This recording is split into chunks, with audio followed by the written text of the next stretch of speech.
Swing and a fly ball, wallop deep left. That ball's got a chance. It's gone. Masyn Winn unloads to left. A two-run homer. Driven toward right, but right at Carlson. He'll make the catch. Runner tags. Here comes the throw. It is going to be on the target and in time. What a throw by Carlson. Defense, defense, defense has been the story. What a play. That might have been a game saver. Ground ball to third. Nolan's got it. Throw across. Low. And Goldie with a game-saving snag. Cardinals win it 7-6. Yeah, I mean, I feel like we've been, just playing with that 500 and going right back down. So for us to be able to pull this, it's, obviously only one game over 500, but that felt like a really big win tonight, especially going to 12 innings and battling. I mean, using a lot of the bullpen too. So, to be able to pull out the win is huge for us.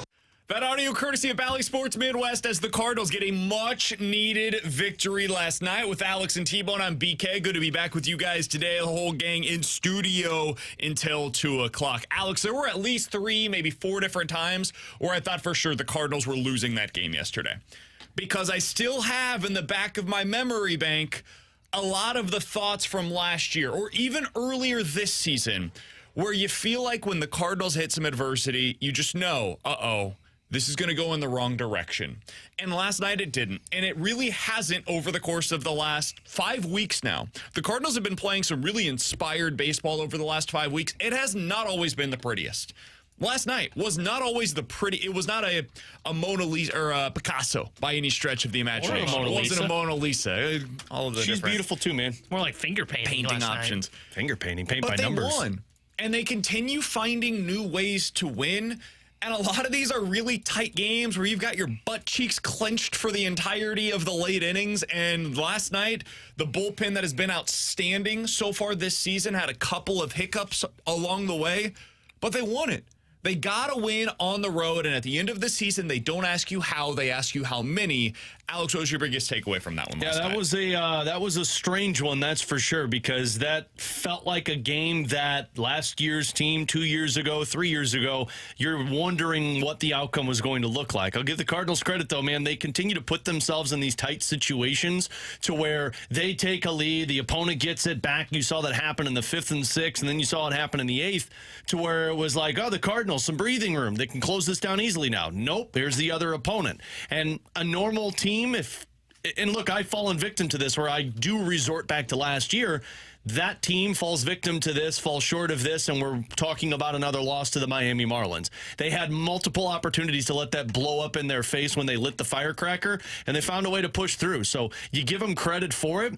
The Cardinals don't look like the sexiest team right now, even when they're playing these types of opponents. But like you said, a win's a win. And in extras against the Marlins, that this loss could have been a lot more devastating to a team because Sonny Gray was on the mound. I give them credit, man. They pushed through, which is important. I can't tell you how many times recently where me, BK, or Alex have exchanged a text in the group chat that says, man, this loss is going to suck tonight. It's actually been like 4 of the last 6 games. And you know what happens? They haven't lost yet. I thought for sure last night when they didn't score in the 10th inning, that was a loss. When JoJo Romero gave up the 3-run bomb in the 8th inning, I thought it was a loss. This is a loss. So credit to the Cardinals to continue to fight and find a way to win, even when your biggest strength has a random hiccup. The Cardinals were able to find a way to win. And yes, they were going up against some guy named Garrett who's not that great of a pitcher and really didn't hit him at all. But your pitching's able to buy you time to wait for the offense to get going. And then when the offense needs to pick up the pitching staff, when the bullpen has a little bit of a blip on the radar, they were able to do so too. That's what winning teams do. They're able to pick up each other, and you saw that last night. And that's a trait that last year's team and really a couple of teams in the past have not really had here in St. Louis. And like every time I go back through these games where we are texting about it being close and this loss is going to suck, like you go back through the scoring numbers, and these are the guys that are scoring for you. Michael Ciani, Ivan Herrera, Dylan Carlson. These are the guys that are coming through. And then you look at the stat sheet, because when I really thought it was over was the 10th when Nolan Arenado struck out with the guy at second base. Just Nolan being Nolan. 2 for 11 between Goldschmidt and Arenado with 2 strikeouts and 1 walk. Like that, the fact that they're winning games with Dylan Carlson and Michael Ciani and Pedro Pajes coming through, man, it is one roller coaster of a ride. And I think that we look too much at some of these games of like close close call against a bad opponent. Dude, this is what happens. Boston lost 2 out of 4 against Chicago this month. Padres swept by the Angels. Giants lost 2 out of 3 against the Angels. The Brewers lost just last night against the Angels. They suck. You look back at what the Marlins did earlier this month against the Arizona Diamondbacks. They won 2 out of 3 in that series. They ended up going out to San Diego, won 1 of the 3 games in that series, but in game 1 lost a close call 2-1 in that one as well. Like, these bad teams are bad for a reason. They lose a lot of baseball games, but they play some close ones, and they do occasionally take a weird series against much better opponents. And so, yes, it was a close call last night. You won. You won the game, and you found a way to come away with the victory.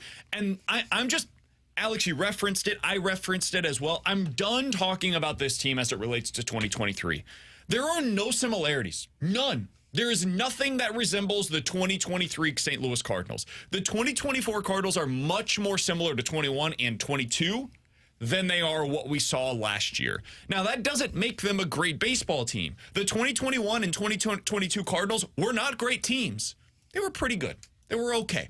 And if you squinted hard enough and you cock your head a little bit, tilt to the right, you could see how maybe they could do a little something interesting in the playoffs. They didn't.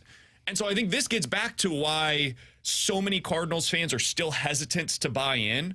Is because, A, they're 1 game above 500. It's the 3rd day over the last 2 seasons that they have been a game over 500. They have not been multiple games above 500 since 2022. It's been a hot minute since we've been able to say that. They've got a chance to do exactly that later on this afternoon/evening. It's an early game, 5:10 start in Miami. But that's why it's hard to buy in, because even the teams that were kind of resembling this one in recent seasons didn't do anything in the playoffs. Man, I just want to get through the regular season before we talk about whether or not this team can or will do anything in the playoffs. I mean, it's been hard to shake for me, because pretty much up until last night, I'm still doing it to where I'm looking at it and I'm like, they're going to lose this game because they're going to have some type of blow up. The bullpen's going to blow it up for them, and they're not doing it. I did this with the Blues team, too, at the beginning of this season, because it was hard to shake what happened with Colton Parayko the year prior, or Jordan Bennington. It's like, oh, boy, here we go. It's hard to shake that off of you. But, I mean, again, you have to give the Cardinals credit, because last year we were praying to get to 500, and you couldn't see that team get to it. There was no end in sight. It just kept going down. This team has found the ability to stop the snowball from going downhill. Does it look pretty when they do it? No. Do I think that the team is going to do anything in the playoffs after they do stop that snowball? No. But they're doing it, and last year's team was letting that snowball just pile up on you. I agree that they're nothing like 2023, and I'm trying to put that team off into the rearview mirror. I think my problem where I kind of hesitate to buy in is they remind me so much of that 2021 team, to where it is there is such a 17-game win streak. Not so much of that, but there is such a major hole on the roster that I don't know if they can fix it, and it's the middle of their order. Yeah. You know, Goldie and Arnott, I continue to just be screaming from the mountaintops of, I don't know if this is real if you don't have a middle of the order, and it's why you have to rely on a Ciani and Pajes to be the guys that carry you in these series against the Cubs and the Miami Marlins. Like, and that's what reminds me of 2021, where it was, man, you looked at that rotation, you went, oh my God, we have John Lester, Jay Happ, Wade LeBlanc. That was one of my favorite players. A whole bunch of old dudes. Good. And a good bullpen, by the way. That was a pretty good bullpen. And they had a really good bullpen of and this one's deeper than what 21 was, because they only had 3 guys at that just point. Overall better arsenal. Like. But it's what reminds me of 21 so much, is there's just such a major hole that I don't know that you can fix it completely, to where I look at you and go, okay, yes, the regular season does matter to an extent, but I look at them and I continue to say what Alex says, where it is, man, there's such a massive hole in this roster. It's hard to see how it works in the postseason. Even if I do squint, Brandon, if I squint and cock my head to the right, I don't see it. You can put contacts in there. You can give me glasses with 20/20 vision. I keep squinting. I ain't going to see it. The other thing that is similar between this team and 2021 is the defense. The defense was the calling card for the 2021 Cardinals. And right now, Alex, if you wanted to make a case for, we've been talking about, hey, how did they become this year's version of the Diamondbacks? Well, the Diamondbacks had stuff that they could point to and say, well, we do this, and this at an elite level. They weren't great everywhere, and you look back at what they were last season, I feel like we do some revisionist history. We're like, wait, look at that and that. Yeah, Brandon Pfaadt had a 5 ERA during the regular season. You can't point to that dude during the regular season to tell me you saw that coming in the postseason. You're lying. You didn't. Nobody did. He just suddenly became a different pitcher when the lights were the brightest at the end of the season. And Merrill Kelly. The Cardinals have a defense that can be their trump card. Now, they did go through that weird spell for like a 3-week stretch where they were committing errors left and right. It was weird. I can't explain it. I still don't understand how or why that happened. But that game last night, there were like 5 elite-level defensive plays that they made over the course of the night. Masyn Winn made multiple. Pedro Pajes throwing out a runner again. Dylan Carlson with that cannon of an arm from right field. And T-Bone and I went back and forth on this last night. He was super upset about Nick Gordon taking off from third with 1 out in that spot. Teach fundamentals. I didn't get to respond to it. I'm with T-Bone. That's a terrible tag decision. That was the exact right decision. You have to test the arm. You are an aggressive team. We've talked to Skip Schumacher about this in the past. His identity as a manager is we are going to be aggressive and force the defense to make plays. If that's going to be your identity with that dude on third base, a really good and fast base runner, you got to try. You got to test him. And Dylan Carlson made a freaking awesome play. 3rd fastest throw of his major league career. It was right where it needed to be. And then Pedro Pajes with a perfect tag once you get there. So another great throw there, a great defensive play to be able to stop that one. And then the final play of the game, Paul Goldschmidt with an unbelievable pick on that throw by Nolan Arenado. They have a defense right now that can be considered their trump card, Alex. Yeah, they do. But different from last season, I saw those ugly weeks where the errors took place. I don't know which defense is true. But if they're doing this one, then this is their trump card. This and their bullpen is their trump card if they want to go on a deep run this season, but it's got to stay consistent with it. I mean, you've got the players that do it. If Arenado is going to be that guy, although, man, thank God for Goldie, because you're right, that was disaster waiting to happen. But with Masyn Winn, with Goldschmidt, once you get Contreras back, the outfield, Tommy Edman I'm comfortable with, and then what that's going to look like, you've got it. Can it stay consistent? Because if it can, then defense and bullpen is what is your secret weapon in terms of getting in the playoffs and winning a series. Yeah, they don't have a weakness or a below-average defender right now in their everyday lineup. You look at it, you've got Gold Glovers in the corners. Now, Arenado's not at Gold Glove level right now, but he's also not below average. So you got Winn, who's above average. I'd say Gorman's right at average, if not slightly above. And then in the outfield, you're pretty elite across the board. Donovan's been making some incredible plays out in left. Siani's this organization's best center fielder defensively, in my opinion. And then in right field, you've got Burley that's playing well and hasn't improved as an outfielder, and Carlson made a great play last night. Like, they're not below average anywhere as long as Crawford's not at shortstop.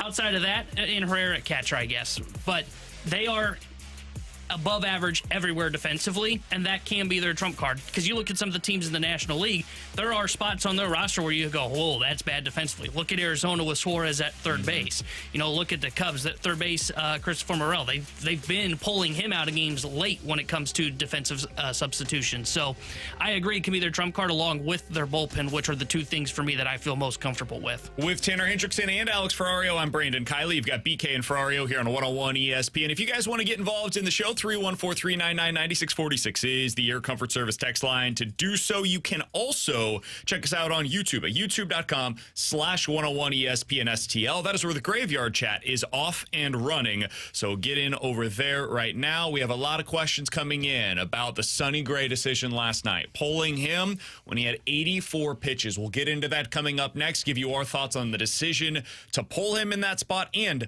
why it feels like this is something that's going to continue until they make another move. We'll talk about that next year on 101 ESPN.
Hey, it's BK from my friends over at Victory Men's Health, and they can help you unlock your inner champion, just the way they are for me. I went in about a week ago now. Check out where my micronutrient levels are. That includes testosterone. I've got a consult coming up next week. I'll be able to talk with somebody one-on-one to find out exactly what the best plan is for me to feel the best way possible. They can do the same thing for you at Victory Men's Health. Check them out today. They've got 4 great locations across the St. Louis area. I personally went to the one in Town and Country. It's super convenient location for me, but you can check them out all at victorymenshealth.com. And when you get over there, it's a super easy way to book your appointment today. Go to the top right corner of their website. It says book now. You put in your name, your phone number, your email, tell them a little bit about what you've been dealing with, how they can unlock your inner champion, and they will do exactly that at Victory Men's Health. They're great people over there. When you walk through, you're going to see it is a state-of-the-art location. Each of their 4 locations across St. Louis are exactly that. Check them out today. Victory Men's Health and victorymenshealth.com.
My mindset from probably like the 4th inning on, knowing that I was gonna finish the game. That's kind of like the MO I was taking when I went out there every inning was attack these dudes, continue to attack. You're gonna finish this game. It didn't end up playing out like that, but we ended up winning the game, and that's a big win. It gets us the game over 500. That audio courtesy of Bally Sports Midwest. That is Sonny Gray after the game last night. 7 2/3 innings, gives up 5 hits, ends up walking a couple, strikes out only 4, but was overall really effective in that game. Brought his ERA on the season down to 2.95. But Alex, he ends up getting pulled in the 8th inning, and he had only thrown at that point 84 pitches. The last time that he threw 90-plus pitches in a game was on May 3rd, which was one of the first games that he was available for an extended run after coming off of the injured list. With Alex and T-Bone, I'm BK. You got BK and Ferrario here on 101 ESPN. It was a controversial decision, to say the least, Alex. They end up pulling him prior to going to Jazz Chisholm. It would have been, I believe, the 4th time through the order for Sonny Gray to see Jazz Chisholm in the 8th inning, and the previous time he hit a triple off of him. So I do, to a degree, understand what all he was doing there. It's their best left-handed hitter. You're turning over the order. You've got JoJo Romero available for you. Lefty-on-lefty matchup. That's a really good spot for JoJo to come in the game into that 8th inning, and boom, we're into the 9th, up 4-1. We could go to Ryan Helsley. We could go to Andrew Kittredge. We could go to our best option here, finish off this game. Didn't work out that way. JoJo ends up walking Jazz Chisholm. De La Cruz hits a homer. Boom, tie baseball game. Now we got to go to extras, and we all know how it went from there.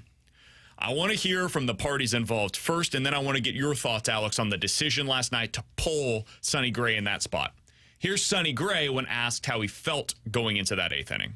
I felt fine. I mean, I felt great. Like I said, my whole mindset going through was to finish the game, and I felt good going out there.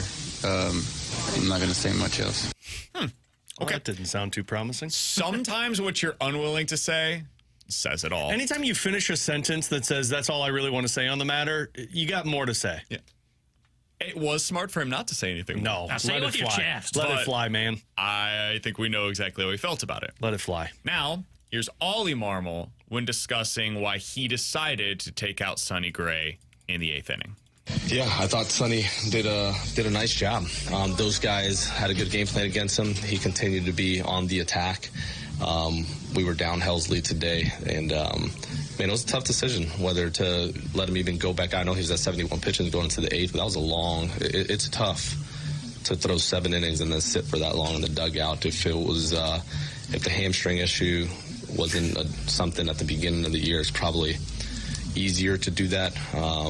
To just let him continue to go, but we go down one more starter, we're not in a really good spot, so you're constantly thinking through that as well. But as far as matchups and letting him go out, man, I felt good about what he did today. You know how I know this was a controversial decision? Because so far we've had multiple texts on one of two sides. Either you think this was not a controversial decision at all and you think we're only talking about this because we want to create controversy on the radio, or Ollie's a buffoon. He made a terrible decision last night. Can't believe he would pull Sonny Gray in that spot.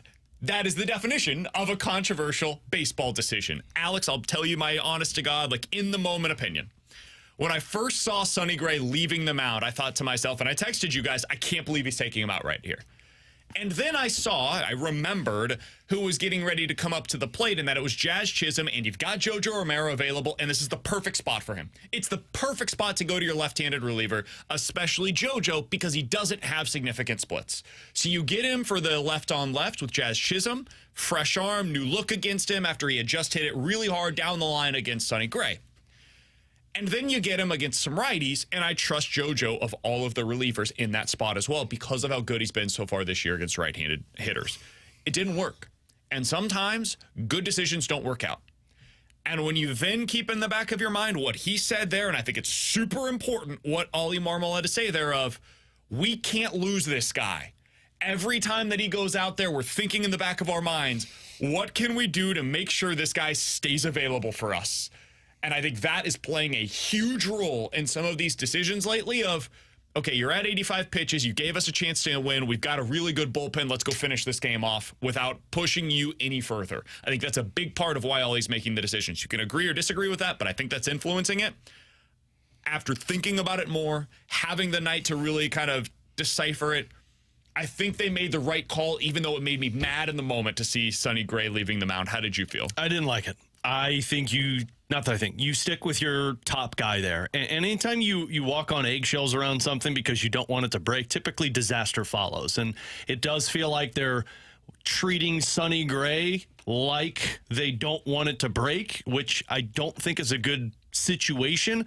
But Ollie has gone off of, and we've given him credit for trusting his guy. And when Sonny Gray has said, I want out of the game, what does Ollie do? Pulls him out of the game.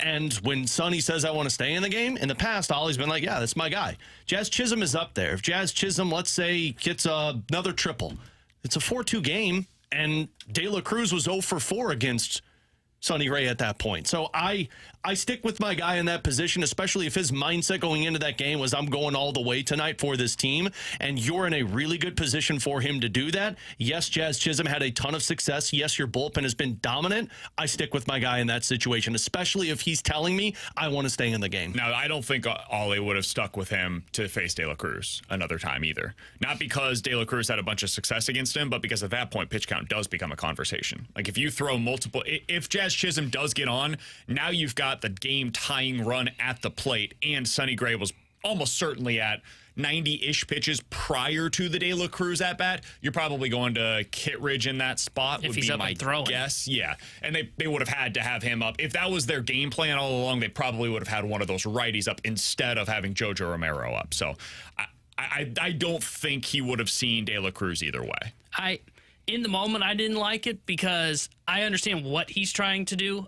Yes, Chisholm's had success. Yes, it is the fourth time through the order. So you like the left-on-left matchup for JoJo Romero. But the reason I don't like it is, one, I've said this before, and I truly believe it. If Sonny Gray's your ace, I like his matchup better than anyone that comes out of my bullpen. And I want to stick with my guy. And I believe Sonny Gray at that point had earned the chance to get that final out to coast through that eighth inning.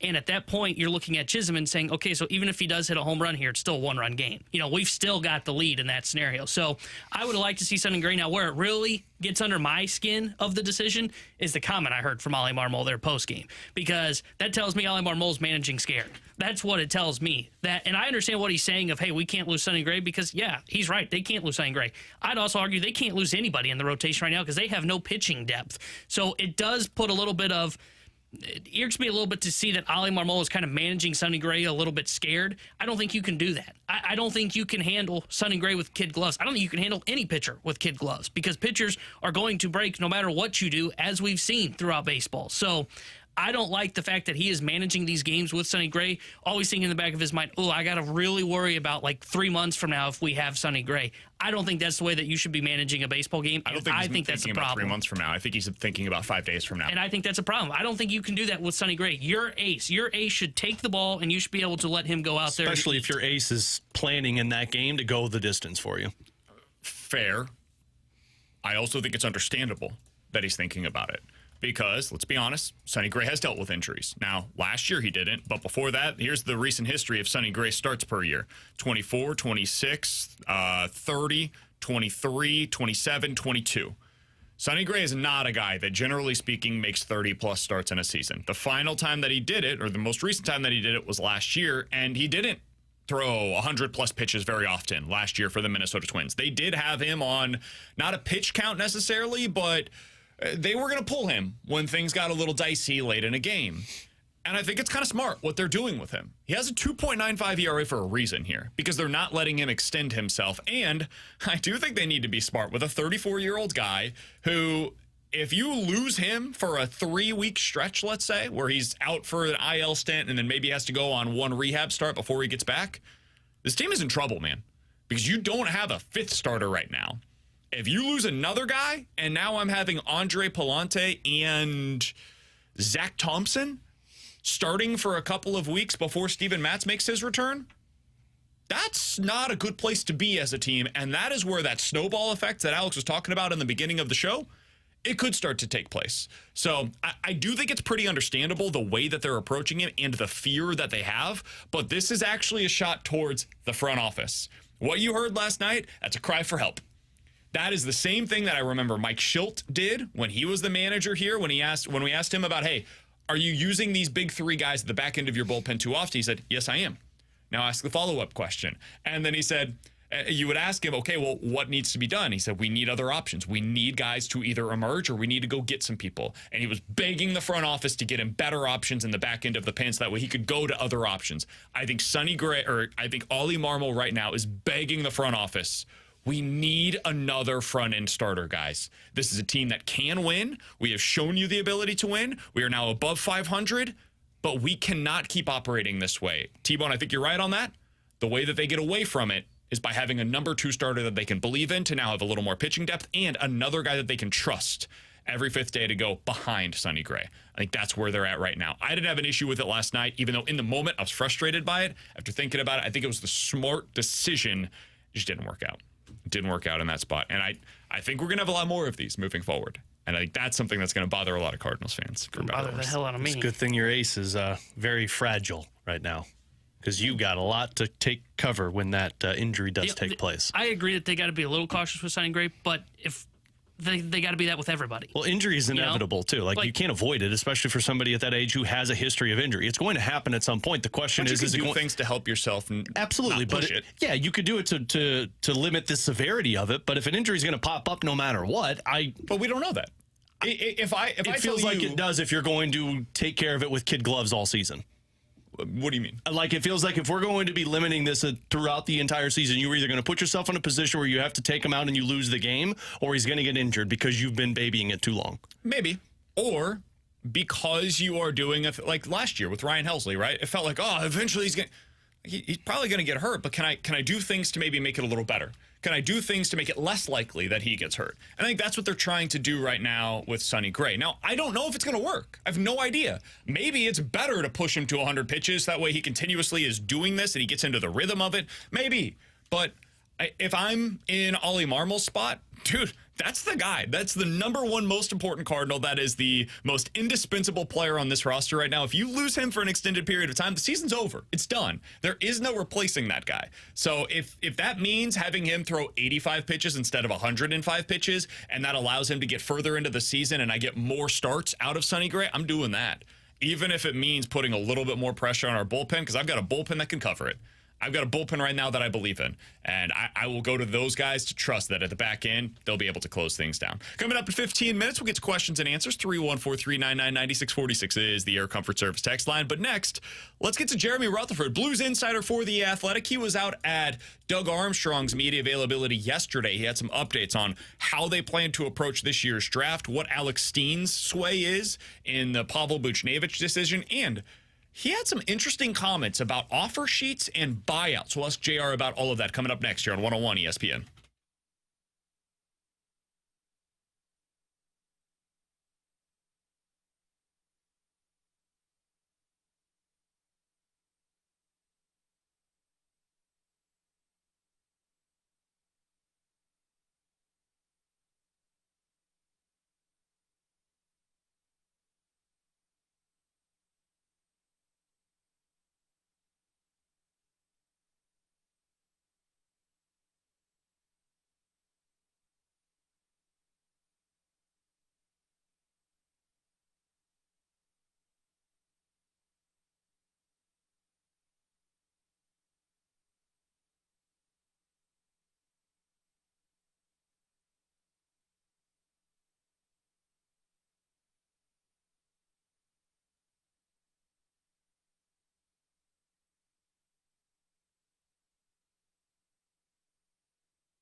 Alex Ferrario with you. It has been hot these last couple of days, but luckily Classic Air Care has me taken care of, so my house has stayed cool. I had them out about 3 weeks ago. It's part of their maintenance program where they come out, they check my unit before I flip the AC on consistently, make sure it's cleaned out, ready to go, fine-tuned, and can get me through the year. And it's a 26-year-old unit that Classic Air Care has been making stay working for me every single season. And that's why you need to get with the right company. A company that sends out knowledgeable technicians, honest technicians, and the company that is always upfront with you. I love working with them because they're always there to take care of my unit, and when issues arise, they come out that same day or the next day. They're able to give me the honest opinion of what's wrong with it, and we're able to fix it and solve it so that my family is not dying in this heat or freezing in the wintertime. So make sure you get with the right company that can take care of you and your old unit. I've been using them since 2016. People have been comfortable with Classic Air Care since 1926. Check them out online, Classic Air Care, classicaircare.com.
Tara Hendrickson here with a Sports Center update driven by Johnny Londoff Chevrolet and Johnny Londoff Autoplex. The Cardinals took Game 1 from the Miami Marlins last night, 7-6 in extra innings. They are back in action tonight. 5:10 will be first pitch as Lance Lynn will be on the mound for St. Louis. The Sports Center update is driven by Johnny Londoff Chevrolet and Johnny Londoff Autoplex. See them at londoff.com. Chevy, together we drive. Are you kidding me?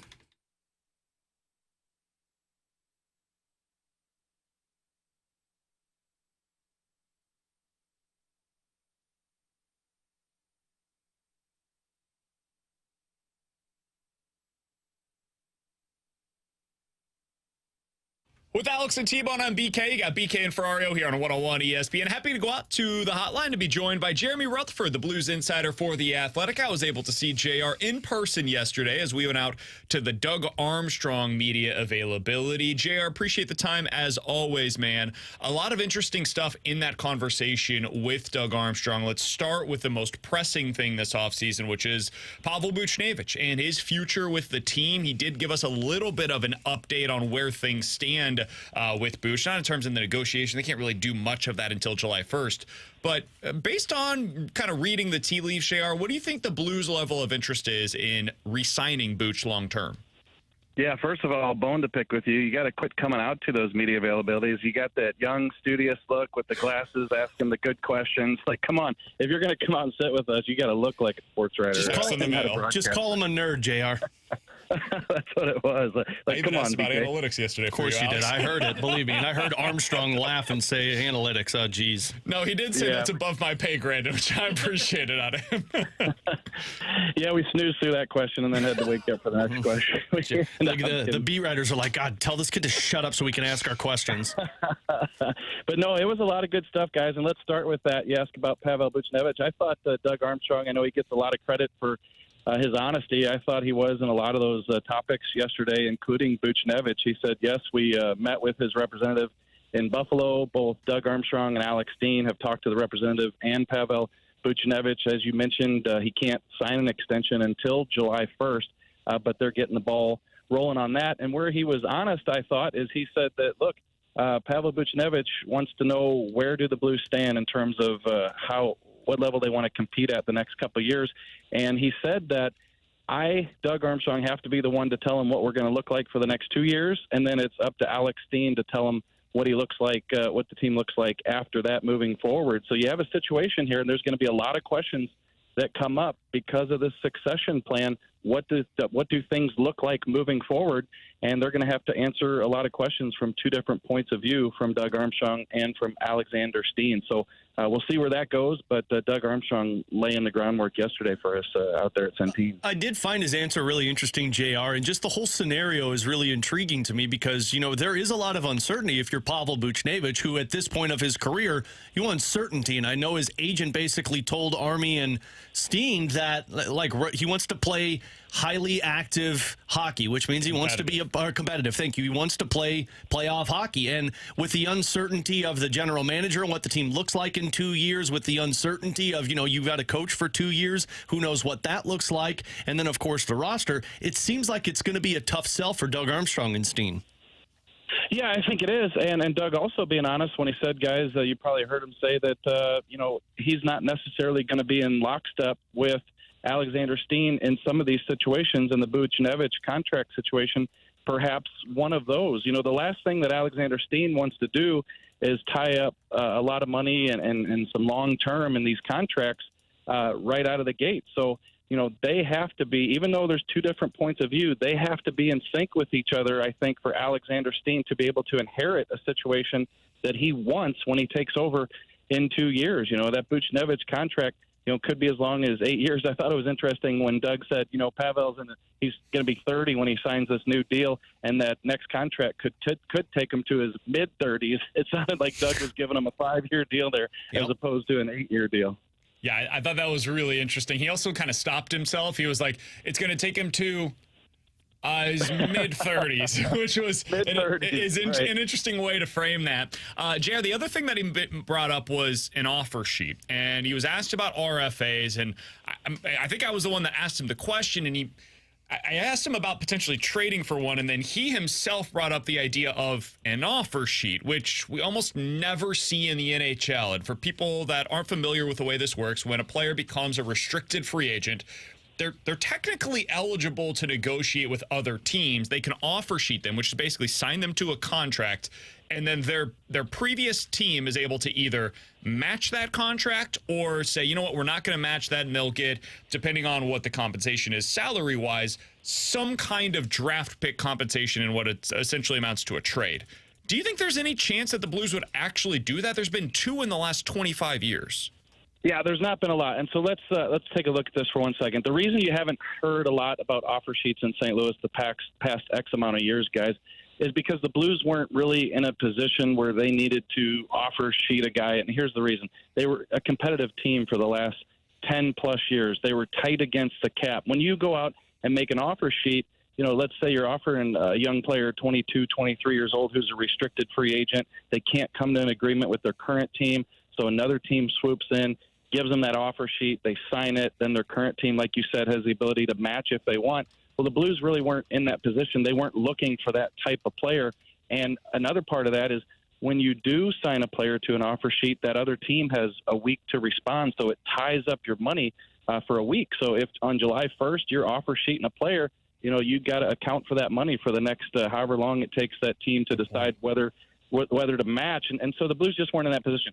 But now they are. Now they're in the retool. Now they're looking for that young player who's 22, 23, 24, you know, who's got a future for the next 4 or 5 years where the team can kind of control it.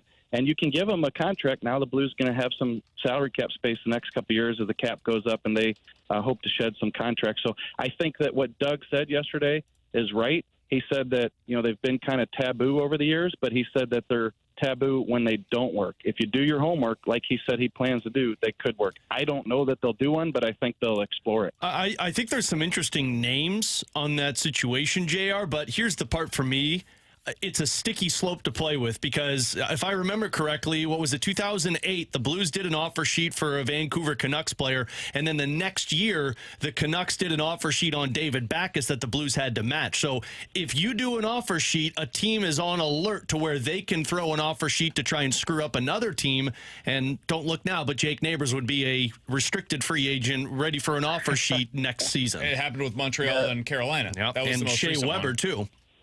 Yeah, it always seems like it becomes, a lack of a better word, a pissing match when you do offer these offer sheets out to guys. So that's been the case, and you know that is what I think some teams have feared over the years. And you just mentioned a couple examples, and you have a good young player coming up like Jake Neighbors. You know, for anybody listening and you know thinking I don't want to lose Jake Neighbors, the Blues again would have the ability to match even if they got to that stage in the contract talks with Jake Neighbors, so it's not like you would automatically lose him, but you likely would be paying him pretty hefty in terms of term and salary if that were the case, if another team swooped in and gave him an offer sheet. JR, he also, Doug Armstrong, shot down basically the idea of a buyout. He said that, you know, a buyout, it's not off the tables, but a lot of things have to happen for us to get to that point where we would buy somebody out. Is that something that fans can just eliminate from their chalkboard this offseason of a Torrey Krug, Justin Falk, Nick Leddy, one of those high contract buyouts?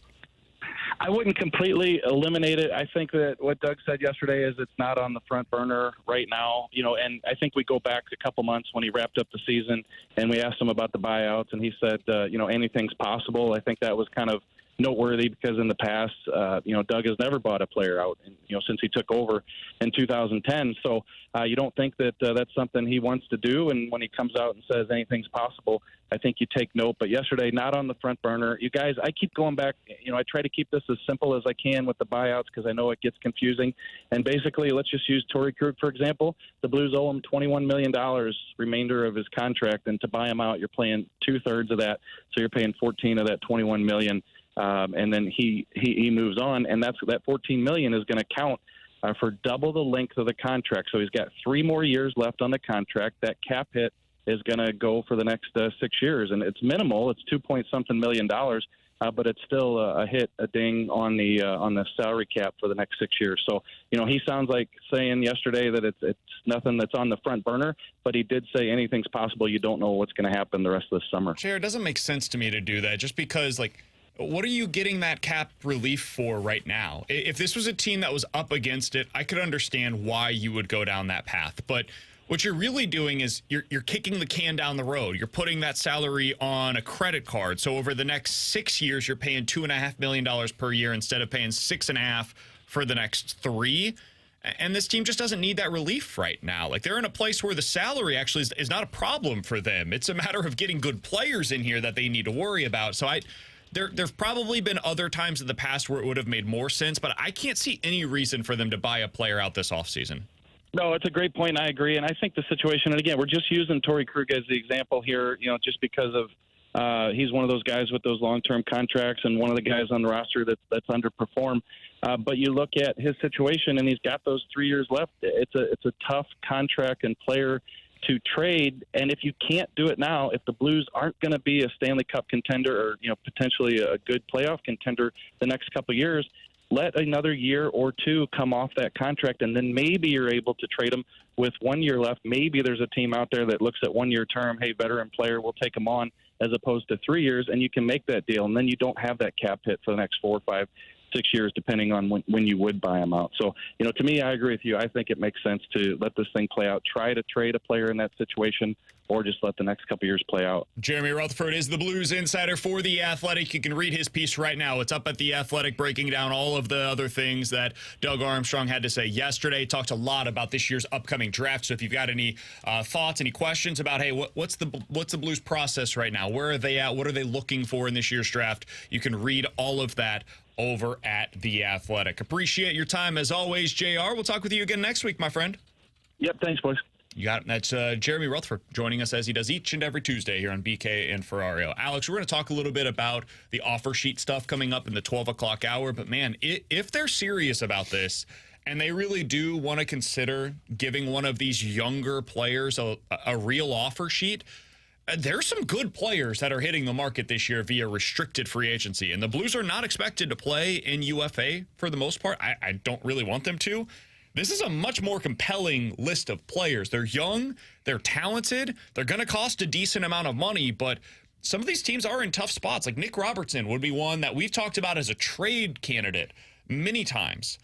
He's an RFA. The Toronto Maple Leafs have a lot of money tied up this offseason already. They do not have a lot of room to play with right now, according to Cap Friendly. They've got like $17, $18 million, but they don't have a lot. They still have a lot that they need to go out and do this offseason. Mm-hmm.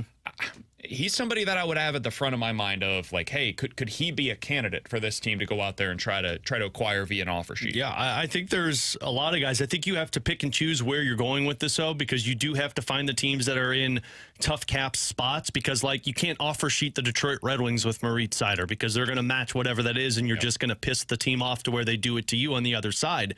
But, the Carolina Hurricanes, not just with Martin Necas, but they've got another young player in Seth Jarvis that could be interesting there. You brought up Thomas Harley with the Dallas Stars. That's one that is going to be in a tight cap position. And even a Philip Hronek from the Vancouver Canucks, who I know is a right-handed defenseman, but those are all guys that you look at and you look at the team and the position that they're in. You got to make sure that, one, the player meets the need of your team and fills that void. But two, you got to make sure you're okay with the draft compensation that you're going to lose, because typically when you're paying, because these guys that we're talking about, you're not going to be able to get them for 4 or 5 years. If you're wanting to get the other team not willing to match it, you're going to have to be giving up $7 or $8 million a year for it, and you're talking about multiple first-round picks. You brought up Brian Lindgren in the past, right? Wasn't he? Yeah, I brought him up in the office. That was another one then as well. He's a defenseman, 26 years old, has played top 4 minutes for the New York Rangers, plays on the left side specifically. He's another guy that I would bring up in this regard. The Rangers do not have much cap space to play with at all going into the offseason. It might be enough to be able to bring him back and match whatever offer you have, but that's one of those that you look at and you say to yourself, hey, maybe this is the type of move that we could. Yeah, there's another one too, Sean Dursey with the Utah hockey club now. That was the Arizona Coyotes. I know I hate it so much, but these are all guys. But again, you got to make sure it matches the area that you need, and you got to make sure you're okay, willing to part with the money, and you got to make sure that future-wise, you're ready to lock down your RFAs, because plan on the other team to swoop in and do the same thing to you. He's Alex. That's T-Bone on BK. If you missed any of our conversation with Jeremy Rutherford, check it out on the podcast page, 101ESPN.com, and the free 101 ESPN app is where you go to find it. It's all presented by Dobbs Tire and Auto Center. Coming up next, 631-439-9646 is the Air Comfort Service text line for questions and answers here on BK and Ferrario.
With Alex and T-Bone on BK, 314-399-9646 is the Air Comfort Service text line for questions and answers. Let's start with this from the 314.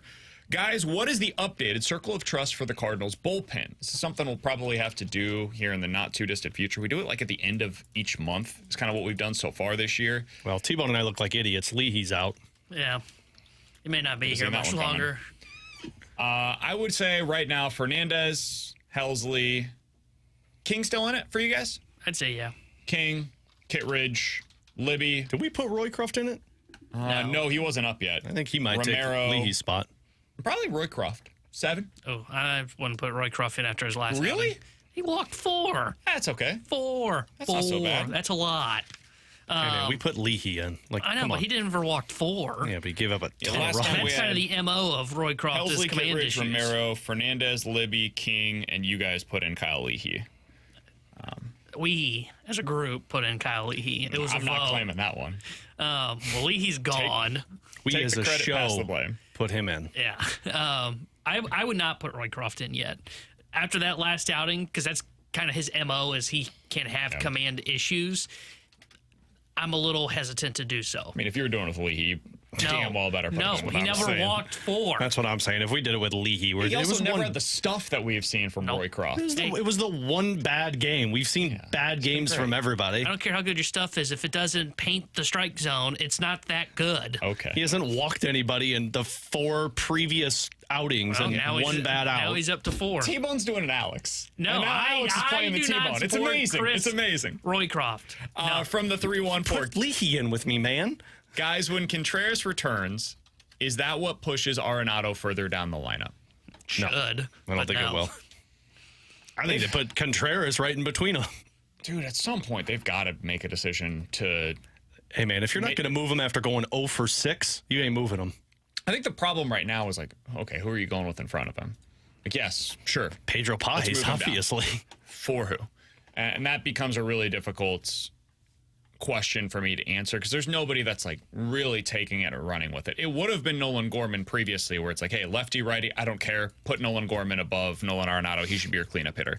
But he's been terrible now for, I think, 10 days, basically.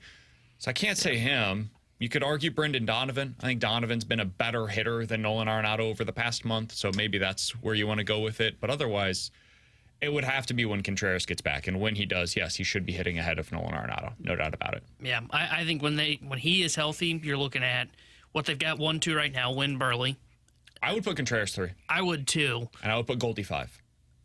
And I would go Gorman 4. I agree. I would move Arenado to 6. Or 7.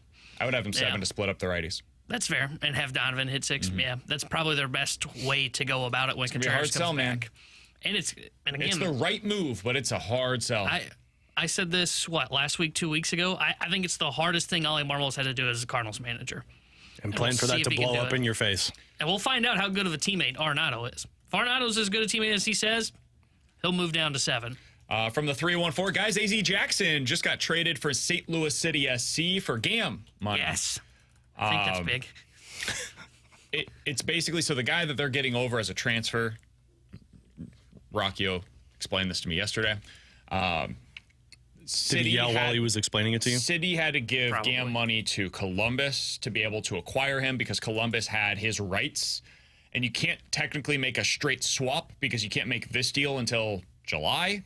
So this is the way for City to go a roundabout and get GAM money in return. So it's A.Z. Jackson for the transfer, essentially becomes what this is. So City's doing illegal stuff out here? No, I mean, it's super smart. This is the way. Jackson also wasn't playing much lately. He had kind of lost his job. He hasn't been playing as well this year as he did last year, so smart move. He lost it to a friend of the show, Jose, is that his name? Jose Fujima? Mm-hmm.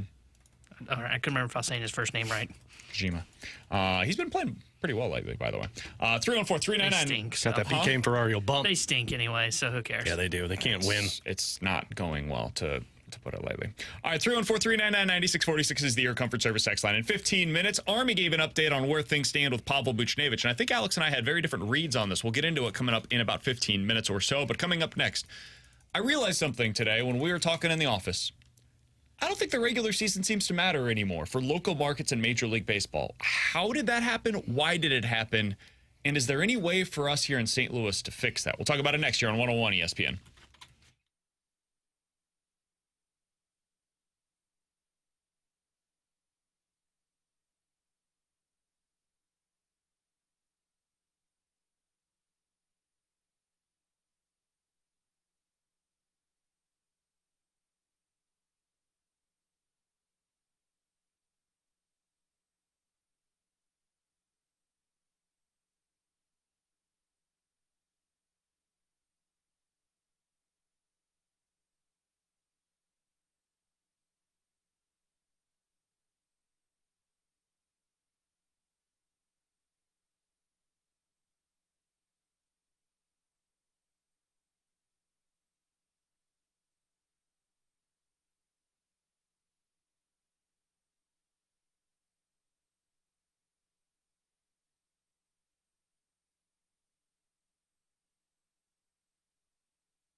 Ground ball to third. Nolan's got it. Throw across. Low. And Goldie with a game-saving snag.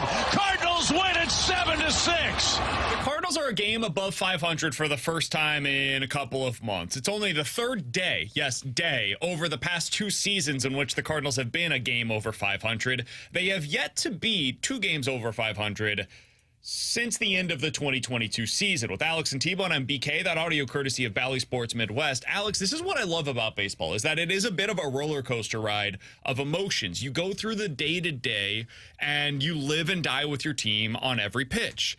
It's part of what makes it fun. The regular season is almost separate in and of itself from the postseason.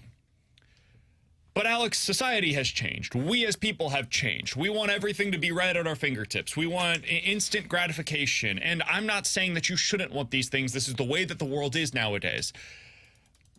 I don't know if the way that baseball operates appeals to people our age and younger any longer in terms of the regular season. Seasons are judged by what you do in the mini season, the postseason. Last year will be remembered as the Diamondbacks were a success. The Diamondbacks were mostly underwhelming for the vast majority of the regular season. The year before that, Phillies, a success.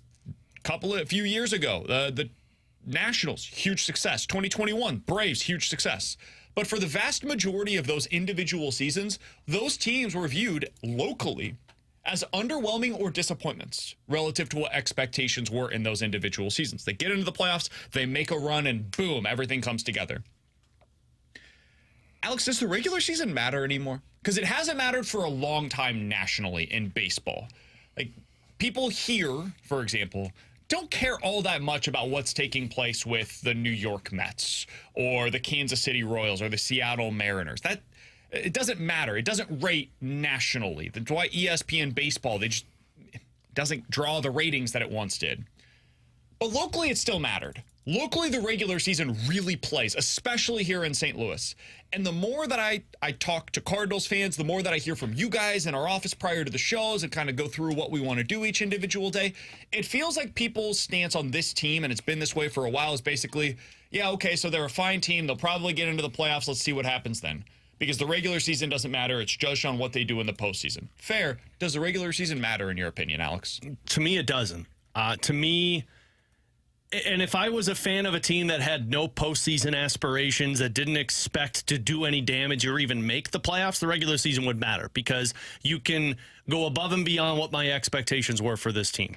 My expectation for the Cardinals was, yeah, you're going to make the playoffs. Because, one, you're telling me that you're building a playoff roster and that the goal is to get into the playoffs and see what can happen. That was expected. And I've seen this from the Cardinals since 2019. You telling me that you're a playoff team and you get into the playoffs, and with the exception of 2019, you do nothing with it. So if we're forgetting about last season, which I'm starting to get to that point with this, we've seen 4 straight years of the Cardinals putting together a above average roster that hopefully can make the National League playoffs in a wild card spot, maybe push for a division. And then for me, it's what are you going to do beyond that? Like, I have to see some type of growth from this team. And with the exception of last season, because look, making the playoffs is growth from last season. That one felt like an anomaly. For the last 4 years, 3 out of the 4 years, it's been, yeah, you're a wild card team and you do nothing with that. So for me, I've gotten to this point where, and I said this on the air yesterday with T-Bone, my opinion of this team doesn't change despite splitting a series against the Rockies or beating the Cubs, beating the Pirates, or if they beat the Marlins. You're a team that is going to get into the wild card because the National League is so bad that 2 teams that are probably around 500 are going to get in. What do you do beyond that? Are you showing me growth, or are you the exact same team you've been since 2020? So, yeah, I love watching the regular season. I love the storylines that come through it. I love getting to see the growth of the players. But whatever they do in the regular season doesn't matter to me. I want to see you do something in the postseason. Yeah, and that's kind of where I lie, because I think certain organizations should be judged differently. And I think the Cardinals are one of those to where I don't care how you get to the playoffs, but you should be a playoff team, and that's when I will find out how you're operating as an organization. That is how the Cardinals are viewed for me. They are one of those organizations that the regular season doesn't mean all that much. It's more of a participation trophy of, hey, I don't care if you're a wild card, I don't care if you win the division. Where you are judged is October. And with the Cardinals and their recent lack of success in October, that's how I really grade the team. You know, the regular season, yeah, there are storylines, and I do think it matters more for some organizations in baseball and in other sports. But for the St. Louis Cardinals, I think of the the history of the franchise, you're looking at October. And I think that's where you really start to grade them. So when I look at this team currently on the field, yes, I will look and see, do I think they are a playoff team? I think this one probably is. But where I really start to break down this roster and really grade what they are doing is more of how I think they match up and how they play in October. And that's where some of my skepticism from the team comes. And that's why I look at the postseason more than I do in the regular season. And that's what I look at after July. Like when we get to mid-July and we start talking trade deadline, and if this is the same roster that they have on August 1st as it is that they have on July 1st, well then, yeah, I'm going to say they're light because they don't have a number 2 starter. And we've talked about the teams that get through October from the National League. Those teams all had one thing in common. They had a better number 2 starter than what you currently have here in St. Louis. But it's hard for me to judge that now because they're not to that point yet. I don't know who the regular season matters for anymore, T-Bone. That would be one thing that I guess I would disagree with a little bit. Like, I think it matters to Kansas City because they've been terrible for a decade now, and this is the first year of them being back to being relevant. And so for their fans, this is like a celebration of, oh, thank God, it finally matters again for the first time in a decade. Other than that, like, who are the teams? I think Washington Nationals regular season matters. Yeah, Because I still argue Arizona's matters. Yeah. Does it? Oh, yeah. I bet you their fans do not care about it at all. I think the regular season matters for the Pirates, too. That changes things, man. That changes things for you I think if I'm a fan of the Diamondbacks, yeah, I'm judging you beyond what you do in the regular season because you just showed me you could be a World Series team and you're underperforming. But if I'm the Washington Nationals, you've been a dog poo team for the last how many years, and you've been 3 though. It hasn't been that long. But I get they it, just won the World Series a few years. But it's been a fire sale. A rebuild. Yeah, you've been a fire sale. I mean, you traded Juan Soto and garnered a ton of picks, and now you're seeing those picks start to play well. They're not good yet. But if I'm a fan of the Nationals, I came into the season with no expectation of being a playoff team. I guess that's fair. And I think the Reds are this team. And I think the Pirates are that too. I think a team that's the Reds were this team last year. Yeah, the Reds were that team last year. The regular season mattered. This year, it's supposed to matter, and it doesn't now because they're not as good as they expected. Yeah, and like if I'm a fan of the Texas Rangers or the Tampa Bay Rays right now, this is terrible because you are supposed to be World Series or bust, and this is awful. But if I'm a fan of the Detroit Tigers, regular season's exciting. Fair, but it's terrible because they're not in the playoffs. It's terrible because when you look at the playoff standings, they're not a part of it. It's not terrible because, like, I care about what the regular season is. They care to get to October. The regular season matters as a vessel to get into the tournament for these teams. And what I'm saying is Royals games matter day to day.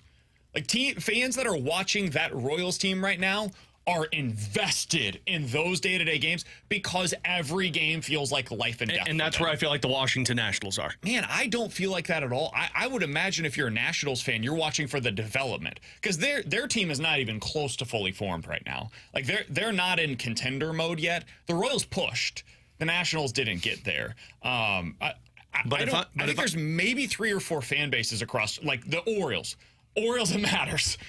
Last year, the regular season really mattered for them. This year, it is kind of more of like that vessel to get into the postseason. I think this is a really bad thing for Major League Baseball, that we can identify a few individual fan bases that really care about the regular season, dude. They play 162 of these things. If we don't care about the regular season, if this stuff, like the individual games don't matter, baseball has a huge problem on its hand, man. That's been the whole thing. The regular season numbers matter for Major League Baseball in a way that it doesn't for any other sport. Football can mess with 16, 14, 17, 18 games, and people are like, all right, cool. Yeah, everybody's throwing for 5,000 yards anyways, whatever. Like, it doesn't, the numbers don't matter in a lot of these other sports. Basketball, play 82, take it back to 72. People are fine with that, whatever. The postseason is all that matters for them, and it becomes like this big thing. Baseball's got a problem right now because if we don't care here in St. Louis, coming off of the season that we just had and coming off of some seasons that were super underwhelming prior to, if you don't care about this team in the regular season, I don't know that there's a lot that people can do or that the team can do to get you to care about the regular season, because now it is all about what do you do in October.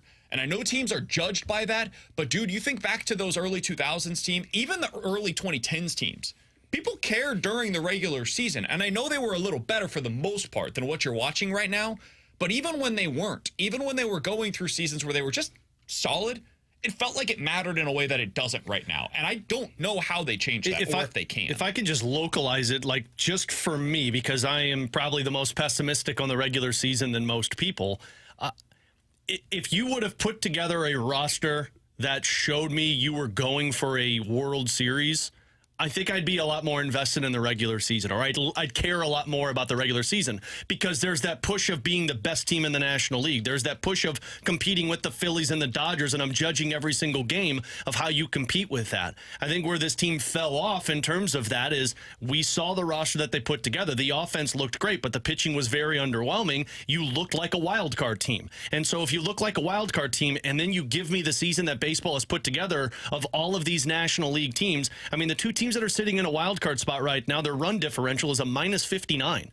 I don't care what you do in the regular season because I know there's going to be 2 bad teams that get into a wild card spot, and then from that, I'm going to judge you off what you do with the postseason. But if you would have put together, let's say the Cardinals would have traded for Chris Sale this offseason, that's a team that I would have watched a lot more closely because I would have been judging them against the Dodgers and the Phillies and saying, okay, can you be the best team in the National League? That's where I feel like the intrigue picks up. And I'm not, because I'm not worried about it in the regular season. The Cardinals swept Baltimore, right? Most people are. And Alex, I think honestly, where you are with this team is where most people are. Somebody on the text line, by the way, said, "How is this different than other sports?" I'm really confused. I think it's totally different than a lot of. I don't think the regular season matters in a lot of sports. I think it matters in the NFL. I think it matters in hockey. It really matters. I think it matters in hockey. I think in the NFL it matters. I think hockey does matter because you can get it's too easy to make. When I say it's too easy to make the playoffs, I think when you expand playoffs, the more you go, like baseball. I think the reason it mattered in the early 2000s, it was so damn hard to make the playoffs in baseball in the early 2000s. There were 4 teams that got in. Becoming where the NBA is. Yeah, and that's a problem for baseball because it's not a national sport. It has to be relevant locally. Like the NBA is in a place now where the only thing that matters is transactions, and to a degree, even in the postseason, there's a lot of storylines that are like, hey, the transactions matter more. Most of what basketball matters now for is the transactions. It's the trades. It's who's going where, what's going to happen, who's teaming up, all of these different things. And so like that becomes the storyline. If baseball's headed there without the same national appeal and locally it loses a bit of its luster during the 5-month regular season, it's in a bad place. And part of a lot of this, I believe, is going back to the extra wild card. And I said at the time, I think there's going to be a lot of chasing the middle if they decide to add this extra wild card team. I don't know that I anticipated this kind of lack of interest, in part because of that. I thought that there would be a chase to the middle, but I thought maybe you would have more teams that are more interested as a result of that. It hasn't been that. It's been the opposite.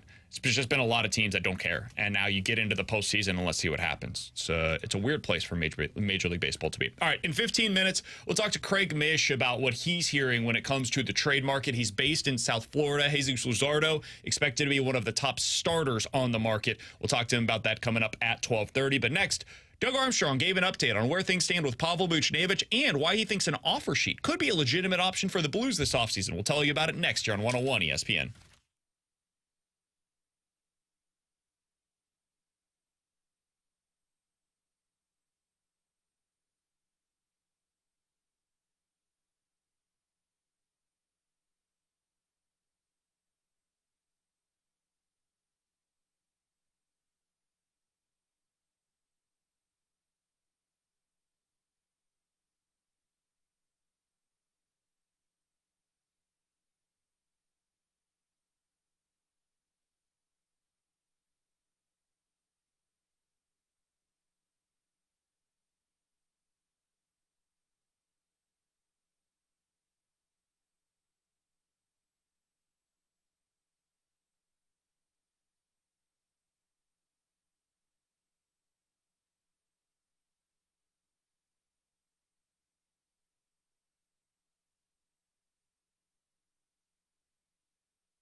With Alex and T-Bone on BK. So yesterday, Doug Armstrong met with the media to give us an update on where things stand with the draft, Alex Steen's involvement with everything, and then a couple of the offseason news items as well. And that included an update on where things stand right now with Pavel Buchnevich. Alex, here is what Doug Armstrong said is the latest with him.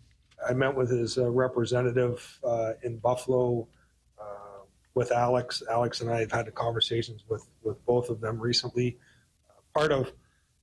We're not talking economics now because we don't need to. It's more, for Buch, when he starts this contract, he's going to be 30.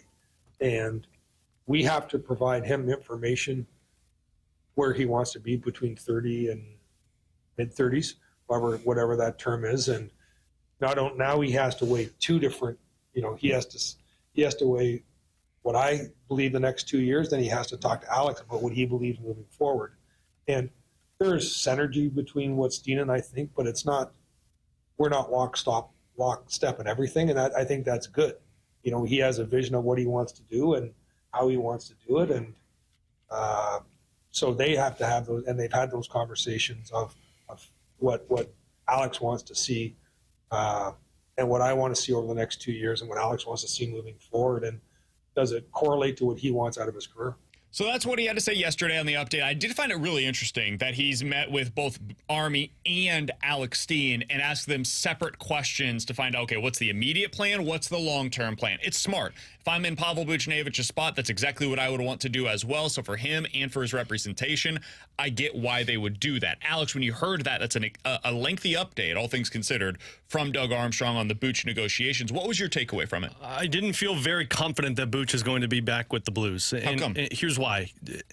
There's a lot of tea leaves that I'm trying to put together with this. And let's start with what his agent said. And I think it was JR that tweeted it out. But DeFranks, thank you. His agent essentially said Pavel Buchnevich wants to play competitive hockey. Okay, well, there's not going to be competitive hockey into the terms of what I would imagine Pavel Buchnevich is envisioning for at least 2 years. Doug just basically told you that we've got a plan for 2 years and then Steen's got a plan. That's the other factor into it. If I'm Pavel Buchnevich, and this is probably going to be the biggest contract that I am going to sign as a free agent. I'm going to be 30 when I sign this. Potentially, it's your last deal. Yeah, it's your last big deal that you're going to get. And if I'm talking to two general managers about what the plan is for this team, to me, that's uncertainty. To where when I want to play competitive hockey, I need certainty. I want to know that this plan's in place. And I've got two different measures going on of what this is going to look like for 2 years and then how it can change, what it looks like beyond that. And by that time, I'm 33 years old. And then the part that really stuck out to me was we haven't talked economics yet. Because I understand what they're doing. You don't need to do it. First of all, you need to make sure that the player wants to be there. Then you could go with economics. Also, I'm not sure they're allowed to. Probably, but we know how professional sports work. But I think that's something you have to say if you're Army. If you're 30 years old, and I'm getting two different game plans right now. And by the way, don't overlook that one little line that he said that we talked with JR about mid-30s. Imagine talking to two different GMs wanting to play competitive hockey. They lay out the plan to you, and then they show up and say, 5 years, $7.5 million. Done. I believe Pavel Buchnevich has a game plan of what works best for him. The Blues have a game plan of what works best for them. And I don't see how those two things mesh together in a couple of weeks. And I know, like, Doug Armstrong is not going to want to play with a player if they feel like that there's no deal to be made to go into a season where a guy's got 1 year left on his deal. I came out with the exact opposite takeaway, which is why I find this to be so fascinating. When I hear that, I don't think Doug Armstrong and Alex Steen are flying to Buffalo to meet with his representatives to not offer him a long-term contract extension. Now, maybe it is not up to snuff. Maybe Buchnevich decides, I want something different. But I think the ball is in Buchnevich's court at this point. I think Army and Steen would both like to keep him here long-term. I think he's the type of player that they would like to build around, right or wrong. And what that looks like, I don't know. My guess is probably like 5-6 years. $7-8 million, somewhere in that range. Feels like what it is a necessity to be able to get something like this done. But I think the Blues want to get this done, and it becomes a matter of, is Buchnevich sold on what their plan is long term? And if he's not, then I think he ends up getting traded. And I think that is the clear line of demarcation. And I think the Blues want to get this deal done because they know that there's going to be options for them this offseason to make a move if they can't get the deal done. If they don't have something done within the first couple of days of the opening of free agency when they can discuss an extension, I'm going to be even more skeptical of it because, yes, the Blues want him long term, but I don't know if they want him beyond 5 or 6 years. And if you're Buch, if I sign a 5-year deal, I'm maybe going to get somewhere close to $4 million after that deal is up because 35 years old for a player that plays the way he does, it's not going to trend in the direction where you're still bringing in $8, $9, $10 million. He's Alex. That's T-Bone on BK. Coming up in about 15 minutes, we're going to dive into the junk drawer. But next, Craig Mish, one of the best baseball insiders there is. He is based in South Florida. One of the best pitchers on the market this year at the trade deadline is expected to come from the Marlins. We're going to talk to Craig Mish about that and what he thinks the Cardinals could do next year on 101 ESPN.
Tara Hendrickson here with a Sports Center update driven by Johnny Londoff Chevrolet and Johnny Londoff Autoplex. Cardinals beat the Marlins yesterday 7-6 in extra innings. Game 2 of the set is tonight. 5:10 will be first pitch as Lance Lynn will be on the mound for St. Louis. The Sports Center update was driven by Johnny Londoff Chevrolet and Johnny Londoff Autoplex. See them at londoff.com. Chevy, together we drive. Are you kidding me?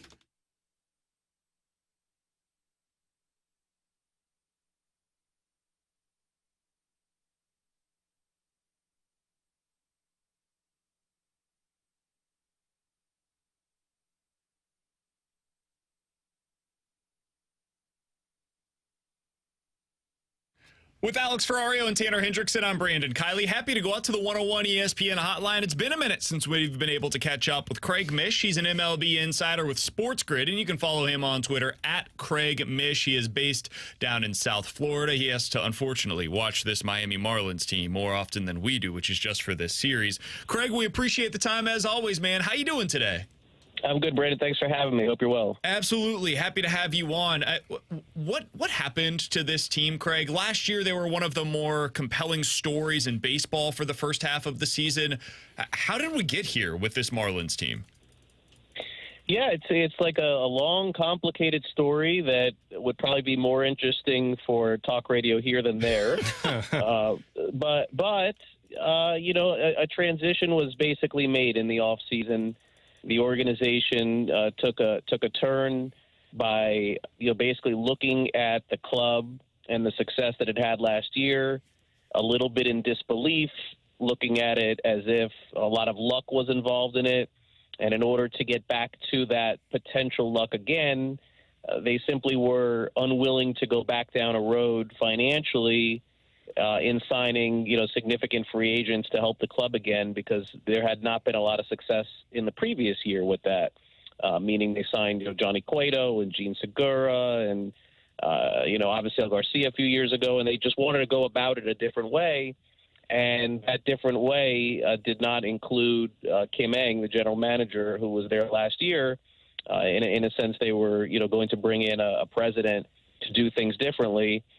Kim was offered a position to stay as general manager, and she declined. And so, therefore, the offseason was very quiet. They went into the season chasing the middle, you know, chasing 70 wins, 75 wins, maybe 80 wins. And as you know, Brandon, when that happens, sometimes it can go great and sometimes it can go awful.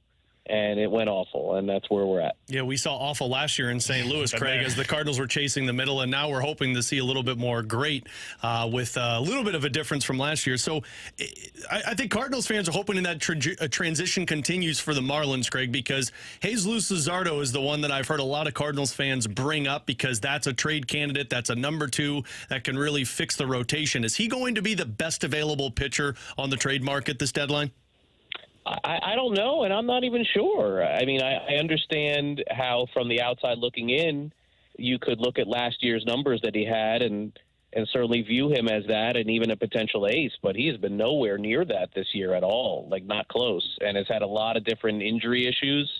I understand because his name is brought up nationally a lot that there could potentially be a fit for another team, but I don't think the sentiment outside of the Marlins in terms of other organizations is the same as it is, at least the perception of it is he has not pitched well this year. I mean, he's pitched well in a couple of different starts, just came out of his last start with an issue as well. So I think the Marlins honestly may be better served to get him right. And if they can in the next month, sure, yeah, entertain that. But they would be selling the player low, I think, at this point, because statistically speaking, it has not been near what they thought they would get this year. His fastball velo looks like it's gone down a little bit this year, Craig, just by looking at the numbers. You certainly have seen this more up close and in person. What's gone wrong for Jesus Luzardo in your mind? I don't think he's been 100% healthy for the majority of the season. I just don't think he has been, and whether it's been fatigue or this latest back issue, it happens, and we've seen it all across baseball in a lot worse situations. I mean, Spencer Strider out for the year. I mean, you know, Cole has missed like half the year. And so, look, I mean, it's no indictment on him. It's just he hasn't been 100% healthy. So, I mean, could he all of a sudden, over the next month, completely turn it around and look like a 2 or look like an ace? Of course, these are human beings. It's baseball.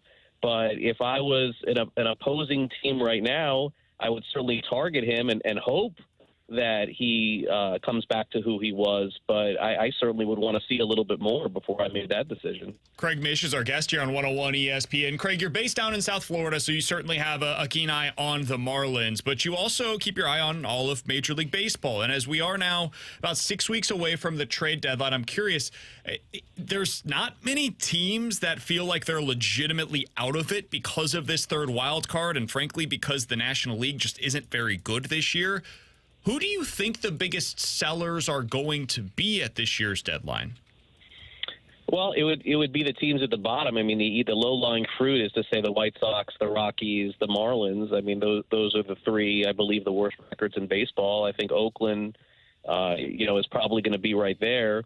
But what's really interesting is this dynamic of this new collective bargaining agreement with the picks. This is not the NFL, draft anymore. Basically what happens is you go in the lottery like the NBA, and also as part of the collective bargaining agreement, Oakland and even the Chicago White Sox, they can't get the number one pick.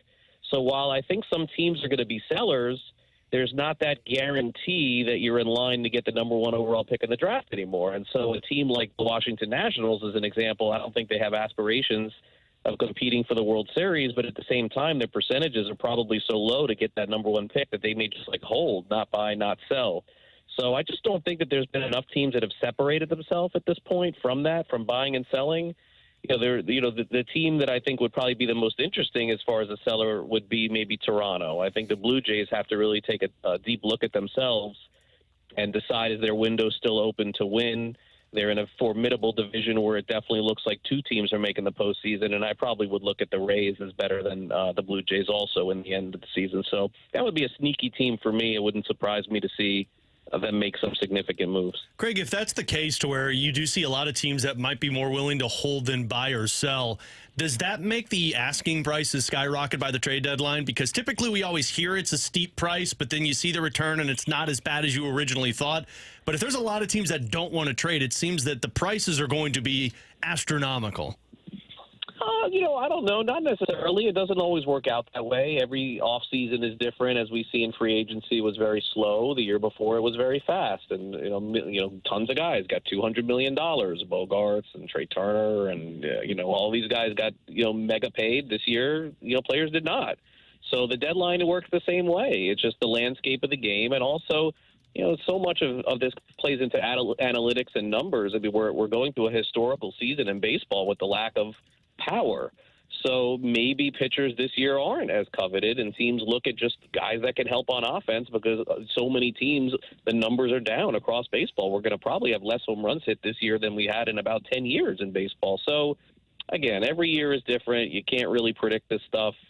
I would have predicted a very active offseason this past offseason, and I went to the winter meetings, and not one thing happened the entire time I was there. And I was like, what am I doing here? So you just never know with this stuff. Hey, Craig, we appreciate the time as always, man. Thanks so much for hopping on with us today. All the best to you down in South Florida. And if anything picks up steam when it comes to the Marlins and maybe a Cardinals trade, maybe for Jesus Luzardo, we'll certainly be reaching back out. We wish you all the best. We'll talk with you again soon, man. All right, thanks for having me. You got it. That's Craig Mish joining us here on 101 ESPN, MLB Insider, host on Sports Grid. You can follow him on Twitter at his name, at Craig Mish, M-I-S-H. Alex, when I asked the question of who's going to be the seller, he brought up the obvious answer, which is, the White Sox, the Rockies, and the Marlins. I was wondering if he maybe had anything on any of the teams in the middle, because that's where I think the real sellers are going to be made this year. Is hey, what do the Mets decide to do? Right now, they're on, I think, a 6-game winning streak, so they're right back in this thing. They're a game back of the wild card race in the National League. That's what happens when the National League is so down, is you have a good week and boom, you're right in this thing again. What do they decide to do?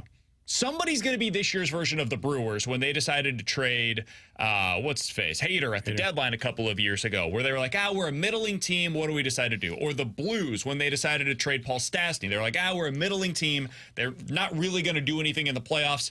Let's go ahead and make the moves that are necessary right now. I think those teams... Somebody's going to do that. It's just a matter... That will determine what this deadline looks like. You mentioned the one that I think a lot of us believe it could be is the New York Mets. I think the other two are one that Mish mentioned in Toronto. The other is the Houston Astros. And I know Houston's kind of fallen back a little bit, 7 games out of a wild card spot. But I think the Houston Astros are going to be that other team that is going to be like, oh, wow, they pull themselves within 4 games by close to the trade deadline, and they're still going to sell off a Bregman or a Tucker or one of their starting pitchers. Those are the 2 teams. I think your biggest trade chips are going to be coming from the American League, not the National League. That's probably true. I wonder if maybe the Rays end up being a team that considers selling. Ooh, Randy Rosarena is available. I think he will be available. He's been terrible so far this year. The Cardinals can fix it. And for the first time in as long as I can remember, their pitching is not very good. Yeah, they've got all their best their guys are on the IL. But that has never mattered in the past. Like, how many times have we looked at the Tampa Bay Rays and said, oh, look, they have 12 different guys that have started for them, and all of them are 3-5 or better. At some point, that well goes dry. We certainly learned that here. He did mention a team, though. Toronto's interesting to me. I don't know what they're going to decide to do. Right now, they're 5 games back, but they're 5th in terms of the wild card standing. So there's not a lot between them and the 3rd wild card spot. And if they have a good week, boom, you're right back in that thing. But they're not a very good baseball team. And in the American League, that's bad. If you're in the National League, you can get away with that. In the American League, things get a lot tougher. They're a World Series candidate in the National League. T-Bone's favorite pitcher in all of Major League Baseball, his name is Yusei Kikuchi. Great name. He's a pending free agent. He's made 15 starts this year, 80 innings, so he is an innings eater. And he has a 3.5 ERA. And he's done this now for the last couple of years where he just, in his mid-30s, he became a different guy. He's just a really good starter. And he has some swing and miss. He's got good strikeout stuff. You could convince yourself he's a number 2 or a number 3. Like, he's better right now. Over the last 2 years, he's been better than Jesus Luzardo. Less name recognition, better pitcher. That's somebody like a Montgomery deal. Yeah, maybe even a little better. But yeah, somewhere in that vein. And he's left-handed. Older, pending free agent. So there's some differences. But yeah, he's got some of that to him. Correct me if my math's wrong, but 80 innings and 15 starts is like a 5 and dive, right? Almost 6. Yeah, it's between that. I can't believe you're putting us on the spot with math. I'm trying to do it in my head. I've been spending the last 3 minutes trying to do it. 8 of his 15 starts have gone at least 6 innings this year. And of those 8, 7 were My dude is still starts. Severino. I think Severino's going to be the best one you can acquire, but that one's probably going to cost you a ton. He's pitched into the 6th inning 10 of his 15 starts this year. Yeah. So he's given you the innings. And that this last one, he just went 7, I think, against the Marlins with like 103 pitches. He's been good. I'm talking about Kikuchi. Oh, I'm sorry. I was talking Severino. That's the kind of guy that I would be interested in. Severino has so much risk built into it. I'm just always going to be holding my breath waiting for him to potentially get hurt. Any pitcher you're going to acquire, I feel like, is going to have risk with it because the other team is not limiting their pitches. They're throwing them out there as much as possible. Anybody you go after is going to have risk. Fair. But Severino has finished, I think, like one of the last 7 seasons healthy. So that feels like a little bit more risk than the guy that made 30 starts each of the last couple of years. I get it, but I'm going upside here. If I'm making a move, I need the best upside, and I think that's Severino. Yeah, I think Kikuchi and Severino are similar, and Kikuchi's less risky, so I would go that way, and I think I know where the Cardinals would lean in that regard. Jose I think Quintana. They would definitely lean more in the this guy's gonna make starts for you lane. That seems to be the aisle that they're shopping in. But man, it's hard to figure this out. Well, it's going to take another month before we find out who the actual sellers are. Jack Flaherty might end up being one of the more interesting options on the market. Please do not. If they do that, I'm done with this team. He's not an option here. He's not an option. He won't be brought back. I'm done with this team if you bring him back. Who do you want to be a seller? Who's the team that if you're the Cardinals, you're like, I want that team to sell so we can become involved in some of their players? Houston, because I want Valdez. I think that's my guy, too. Yeah, I don't think they would give up the assets, though. Yeah, that's where it's tough is like, who do I want to sell? Well, I can name the Houston Astros because of Valdez, to your point, or Verlander even. But I know how the Cardinals operate, so I would say probably Toronto, because if they sell, they're not going to do a fire sale, I don't think. Agreed. I think they're going to sell their smaller, like Kikuchi, a pending free agent. So I would probably say Toronto would be one of the number 1 teams that I would want, and maybe even Texas, because they could do the exact same thing.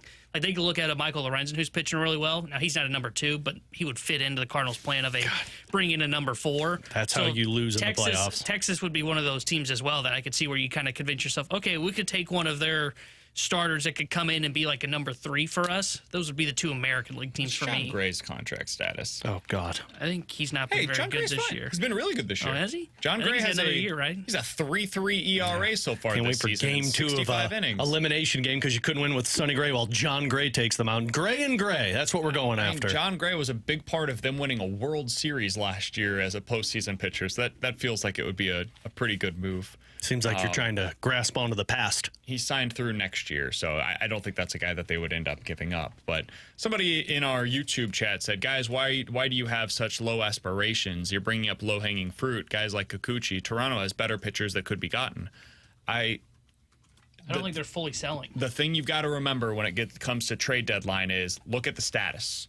Look at the contract status for these guys. Like that's what I wanted to find out with John Gray. John Gray is a guy that has another year left under control. If you're the Texas Rangers, you're selling for right now. Think about what the Cardinals did last year, right? They sold their pending free agents. Those are typically the guys that get moved. Rarely do you see somebody like Jordan Montgomery that has another year of control moved at the trade deadline. It's typically free agents or guys that have massive money that teams are trying to move off of the books. So look for the pending UFAs. Those are the guys that typically get moved around this time of the year. Kikuchi would be one of those. And he's a good pitcher.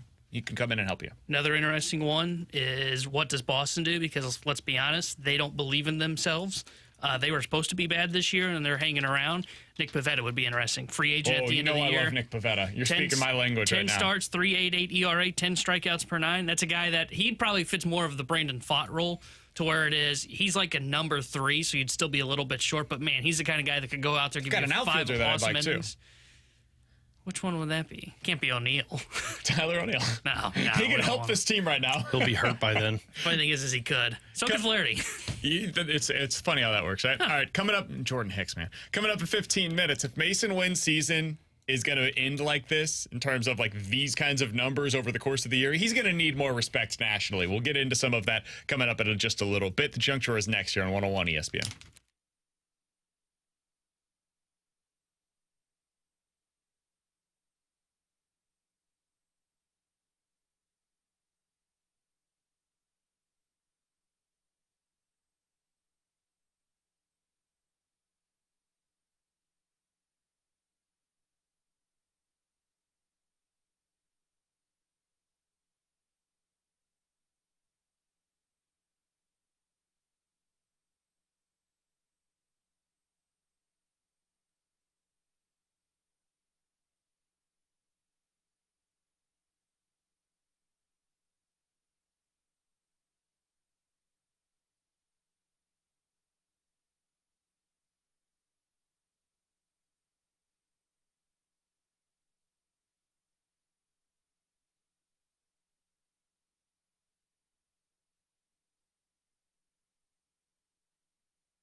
Alex, you're never going to believe this. Netflix has announced a new, gigantic, in-person experience venue. These are slated to open in 2025. They're called Netflix Houses. They're going to open up in King of Prussia in Dallas. They will feature a wide array of shopping, eateries, and experimental activities that are tied to the streamer's major franchises such as Bridgerton, Stranger Things, and Squid Game. Alex, Netflix came up with a mall. They came up with a mall. We've seen this before, Netflix. You're not fooling anybody. Technically, they came up with the idea of shopping, food, and experience activities. Yeah. Technically, I call my house a Netflix house. Yeah. You know, I could bring food. Oh, we just recreate the same stuff over and over We're again. recreating cable right now. Yeah, you know what else streaming services are creating? Cable. They're creating cable. Everything that the place is offering, which I'm assuming the price is probably going to be like, what? Exorbitant. $50 to get in or something like that? I think it's free to get in, and then it just becomes like what you're paying for. Guess you're paying what? for shopping and experiences. Me and my food. Me and my boxers can sit on my couch, and I can Quite the picture. shop on Amazon, can eat food, and I can have experiences by watching Netflix. I can see the original model for the mall and how it works. I am having a tough time with this model. So, because I'm not sure if this was were malls on the precipice of like getting phased out? Because malls are basically gone now. Oh, yeah. They still kind of Are you exist. asking when I was No, they're growing all up? gone. Yeah, like were malls still kind of a place where people went to whenever you were growing up? Alex, when you were growing up, we were the same age basically. Yeah. College, I think, was when the mall was on the downturn. We used to hang out at the mall. Like, when I was growing up, that was, like, Just the sounds place sad. to... It's Does. ridiculous, It's right? Like, so sad. It was movie theaters and malls. Those were the two places as, you know, a young kid, 13 to 17-ish years old, before you can do anything actually fun. Like, you just go to the mall. This might surprise people. Walk around, I never liked hanging out at the mall. I mean, that makes sense. Mine was the roller skating rink. Oh, sure. Mine was the movie theater and the roller skating rink. School, though. It was high school a little bit too, Really? though. Yeah, at the front end of high school. Oh, you weren't cool enough to do the roller skating rink. No. We had to go to the mall and hang out. Skate. I hated the mall because the mall was just an obnoxious place to be. We didn't have. Well, now, granted, I'm from a small town. So Yeah, 5 people went to your mall. The closest mall from us was 45 minutes away, but it only had like one store in it, and it was mostly for like the old people doing their laps than it was for where That's the what kids it's would become hang now. out. Yeah. Now it's just walking. And the only time I'd ever go hang out at a mall, I'll put in air quotes, at a mall was like every year me and a couple buddies would go to Indianapolis, which was like an hour and a half from my place, 2 hours, to go to a Pacers game and to buy time in the afternoon. When we get there, we'd eat lunch and we'd go to the mall and just walk around and do stuff there. But otherwise, no, it was not a mall was always place. About the movie theater for me. I would always go to the Chesterfield Mall because they had the AMC theater that I always loved. It was always about going there to see a movie, and that was about it. Sure. We had a mall. I lived in an area called Blue Springs, kind of like living in Chesterfield, I guess, kind of similar there. And we had a mall that was like 5 or 10 minutes away, so we just go over there, hang out, and be there for the day. Someone said Tanner's Mall is also known as Walmart. It's true. Yeah, that's true. The funny thing is they say that. It was the Super Center, and that's when only was really popping. You know, one of the most popular places people would hang out at my high school was the IGA parking lot. You're not really selling me on old. No. That's when sales pitch. When the Super Center and Walmart opened until midnight, that's when it really got popping. Dude, they put a stoplight in town, and people went nuts in Olney, Illinois. From the 314. Guys, what if instead of audiobooks, we printed the words of these books, put them into something like a binder, for example, and put them in a centralized building? I don't know. Let's call it a library. Well, Fascinating. How would I stuff. keep track of where I left off if I don't finish the book in one sitting? Yeah. You use something like this. You put it inside of the book. In a paper? Well, then I'll lose the It's called paper. the bookmark. But then I'll lose the You know paper. that thing that you do on Twitter where you bookmark something to come back to it later? It's the same thing, but a paper. What if I folded a piece of the page down? Oh, no, that'd be bad. Please don't do that. Why? You're ruining your book, man. It's going to be Please It's my book. I do what I want. You can do whatever you want, but if you get it from the library, please don't. No, you know what? Now I'm going to go to the library, check a book out, and do that on purpose. Coming up in 15 Where's the minutes. nearest library? No clue, They're dude. all over town. They are? My wife has a digital library card to where she can check out books on her tablet. I'm not kidding when I say this. It wasn't until my sophomore year in the final month that I was on campus at Lewis and Clark that I figured out we had a library and where it was. True story. And it happened to be like right down the hall from the I radio used to station. study at the library all the time at Mizzou. It was a good place to study. Nerd. Ours was Breadco. That's where I would go and study. Really? Yep. Go to Breadco, get a little I see people at booth Upshot spot. all the time out in St. Charles. They go over to one of the coffee shops. Yeah, Breadco. You just go find a booth in the corner. That place stayed open until like 10 o'clock. It's a perfect amount of time to get studying done. It's great. Nice You lived cinnamon in roll. South County while going to Lindenwood? No, I lived in Arnold. It's like I lived with my parents. No, it's not South County. It's south It than was what I South was County. getting at, but yes. No, it's So you Jefferson were like County. a 45-minute drive? It was about a 15-minute drive to Lindenwood every day. Yeah, and in no, my sir. mind, I was like, well, I'm saving money on not paying room and board, but the amount of gas that I spent my time at Lindenwood, yeah. Not smart. Not smart. That's tough. LU. LCB. Go Lions. Hey, they're my neighbors. I love LU. They're great. I wish I would have been neighbors with them when I transported there every single freaking day. He's Alex. It's T-Bone. I'm BK. Coming up in 15 minutes. Better to forget it. 314-399-9646 is the Air Comfort Service text line. If you have a scenario, we'll tell you if we're betting it or forgetting it at 1:15. But next, guys, I think Masyn Winn's season is going a little under the radar nationally. We'll put it in context next year on 101 ESPN.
Alex Ferrario with you to talk about my friend Tracy Bibb, who's taking care of my family with our car and home insurance. Tracy always talking with us about the competitive rates that she offers, saving us money on our car and home insurance. I told this story. It was a couple of months ago when those storms were going through, and it took down a tree in my backyard, went right on top of our shed. The best part about it, I called Tracy that night, have an answer the next morning, and we have a solution. It's what I love about Tracy. She's always available for you. Most people haven't even spoke to their insurance agent before, and Tracy is contacting you continuously, checking in, making sure you're taken care of. It's that personal attention that you get when you're with the Bibb agency. Super simple. All you need to do, give her a call today. Tell her you heard Alex Ferrario talk about it on 101 ESPN. She'll walk you through a non-committal quote, which is free and easy. 314-328-4260. That's 314-328-4260. It's no fib. You're always in great hands with the Bibb.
Alex, I'm mad at ESPN.com. They had a draft earlier today where some of their insiders put together a list of, hey, who are the top shortstops in the game right now? And then they drafted them.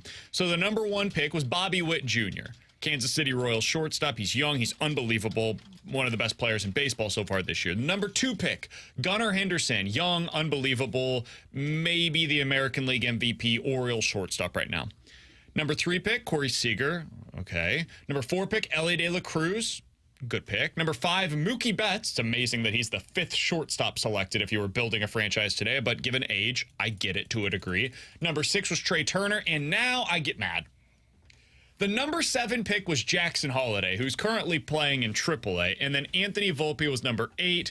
Ezekiel Tovar was number 9. And then, boom, you get to number 10, Jordan Lawler, who has played 15 games in the majors. They all took place last year. He's back down to the minors this year for the Arizona Diamondbacks. He was the 10th pick. If you're starting a team today, shortstop that you would want to build around. Masyn Winn did not get picked in the top 10 selections of shortstops that you would build around right now if you were starting a franchise by ESPN.com's insiders. Alex, I think the reason why, his season is somehow going under the radar. And I don't know exactly why that's happening. I'm guessing it's because the Cardinals haven't been very good, and there are so many other excellent shortstops around the league that are doing just crazy things this year. You look at Gunnar Henderson, Mookie, Bobby Witt. It's absurd. But I don't think it should go under the radar. If you look at some of the more advanced numbers, so you look at wins above replacement, it's not perfect, I understand that, but it's a way to assess players and their overall all-encompassing value to a team. Masyn Winn is on pace for more than 5 wins above replacement this year, Alex. If you look at players his age in a Cardinals uniform that were able to do that in a single season, it's 4 players prior to Masyn Winn. You've probably heard of at least 3 of these guys. Albert Pujols, Stan Musial, Rogers Hornsby, they were pretty good, and Frank Snyder did it 100 years ago for the Cardinals. Not sure who Masyn Winn has a chance to become the 5th player to rack up at least 5 wins above replacement at age 22 or younger in a Cardinals uniform. Alex, why do you think it is that it's going under the radar nationally? Because the Cardinals are a 500 team. I mean, we were talking about this in the office, and I agree with you guys. I think the list stops at Jackson Holliday for me before I put Masyn Winn in there. Like, that's where I could hear the argument, because I know a lot of people would view and do view Jackson Holliday as a superstar in the making, and probably a player you build around. But if we're talking the here and now, I'm building around Masyn Winn over Jackson Holliday, because Masyn Winn is doing it at the major league level. Production. Exactly. Now, the future outlook, I think Jackson Holliday has the upper hand. But for right now, I mean, Masyn Winn in one season, in 65 games, has overtaken Jordan Walker and Nolan Gorman in terms of the face of the team you're building around. Like, he went from being a 9-hole hitter that's just a gold glove defensive player to a player that more than likely is the MVP offensively of your team this season, because he's been so consistent. So as much, that screams an ESPN list, because you're going off of the name recognition, right? You're going off of the Elly De La Cruzes and the Mookie Betts and the Gunnar Hendersons. And of course those guys should be up there because they are superstars. Sure. But I think once you get beyond those superstars where you're like, yeah, of course, Masyn Winn's name should be in there, because to me, one of the main reasons you are a 500 club and not worse than that is because of Masyn Winn. And that's a guy that I look at and I say, yeah, I'm building around this. Yeah, I think he should be around 6 is where I would have him in that kind of drafting order. But I think there are like 3 factors into why he is kind of being underrated so far this season. I think one is kind of the market size. I mean, it's clear Anthony Volpe, the reason he's higher on this list, because he's in New York. People see him. Yeah, exactly. And he's on national telecast all the time because it's the New York bleeping Yankees. I think the second reason is, you know, it does go into the Cardinals being a 500 team. If this was a team that was winning the NL Central and was playing really good baseball, there'd be a lot more talk around them and a lot more eyeballs on them. I think a lot of the national people that are kind of looking at every team from a 1,000-foot view look at the muddy middle in the NL and go, I don't want to watch any of that. And then I think the third one is... Blame him. Yeah, true. The third reason for me is the fact that he just doesn't put up the big, sexy numbers. You know, he's really good offensively, and he's almost 20% above league average, which is really incredible. But he's more of the slap hitter that has a little bit of power, and those guys just don't get much attention. Like, you look at Bobby Witt Jr., that guy's got elite speed. He's hit 11 home runs this season. You look at Elly De La Cruz, he's got elite speed, has unbelievable power, and the same can be said for Gunnar Henderson. That guy's got unbelievable power. Well, because Masyn Winn isn't swinging for the fences, his numbers don't draw that kind of attention. He's just the classic old school 300 hitter, and those guys have kind of vanished from the baseball eye. Nobody does really everything focuses well without doing anything elite. Yeah, right exactly. now. He's got an elite throwing arm, but that's harder to showcase as often because he's trying to make the right play instead of the great play every time. Yes. And so it does become more difficult, and baseball has gone away a bit from showcasing defense. It is more about the offensive highlights. So you see Elly De La Cruz hitting a ball 115 miles an hour down the line. That becomes the highlight instead of Masyn Winn, who makes a spectacular play diving to his left at shortstop. So I think there's a lot of that for sure that's going into it. And analytics nerds are not going to like him very much because a lot of the numbers suggest, hey, there's regression coming here. He doesn't walk a lot, doesn't strike out a lot either, but the walk number being as low as it is, you're going to end up at the end of the season saying to yourself, if you're an analytics nerd, oh, well, he's got a 354 batting average on balls in play. If that normalizes, gets down to about 300, he's like a 270 hitter without a whole lot of power, without getting on a base at an elite clip. That's a good player, but not an elite one. I would rather have all of these other guys instead. But, man, when you watch this dude, he's got the clutch gene. I'll tell you that much. That dude comes up in a big spot. I assume Masyn Winn is going to come through in a big way. When he came up to the plate last night and hit that home run, I was like, I don't know what he's going to do here, but it's going to be positive for the Cardinals. I'm just waiting for the game to come to Masyn Winn. If there's a defensive play that he's able to make, multiple plays last night, that play that he made where he steps on the bag and is drifting to his left and throws over to first. Did it twice. That's absurd, dude.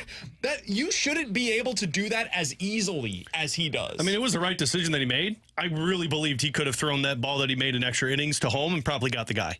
Oof. I mean, he's got the cannon for Maybe. it. He caught it in such an odd angle that it was going to be tough to get up and release in enough time, so it was the smart move, but he can make that play. 3-4 years from now, Masyn Winn's making that play. I just found myself going, do it, please. I want to watch something cool. Somebody on the text line said, can you guys give us a list of the 10 guys that were selected in this draft? Sure.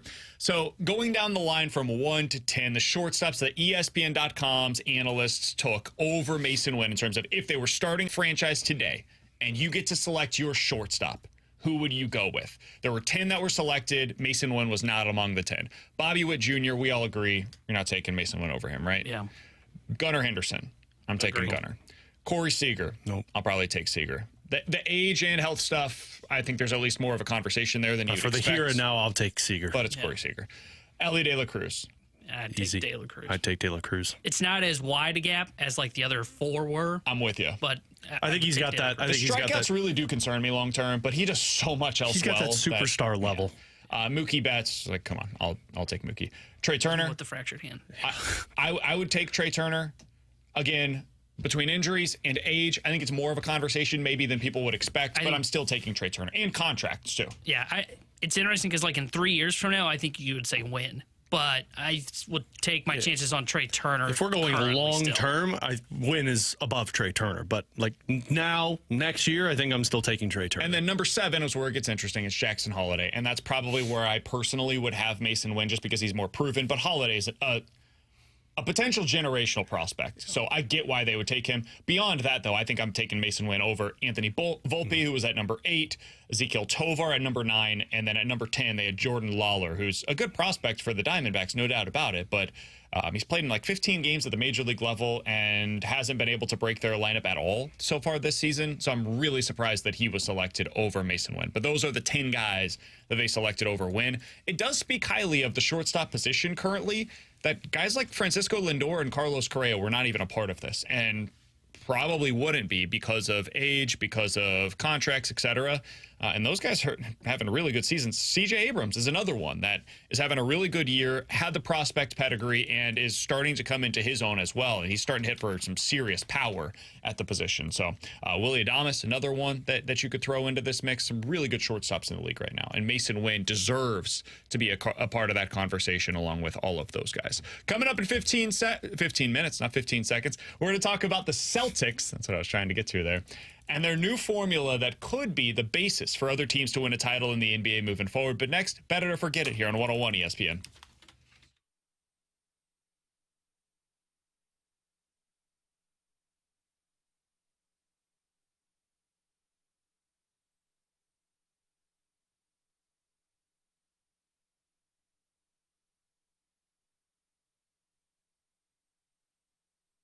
Alex Ferrario with you to talk about my friends over at Rhino Shield, updating the exterior of your home. You might need it, you might not, but look, with Rhino Shield's work, it's something that you can trust. And for me, when we purchased our home, the home wasn't that old, but the exterior looked older than what we wanted it to be. It had some water staining on some sides of it. It was some old-looking brick. We just wanted a new look. So we called Darren. I was going to do it myself, and I'm so glad I talked with Darren, because what difference is if I would have just bought the paint from the hardware store, that would have started to deteriorate over time pretty quickly. It's not waterproof. It's not UV protected. With Rhino Shield, you're 100% waterproof. It deflects 90% of the UV rays. They use a special 2 to 3 ceramic coating process that sticks 8 times thicker than any other paint that you're going to use on the exterior. And it's backed by a 25-year transferable warranty. So when I did this 3 years ago, if you look at my house now, you would have never known it was 3 years ago that we got the job done. Give Darren a call today. Tell him Alex Ferrario sent you.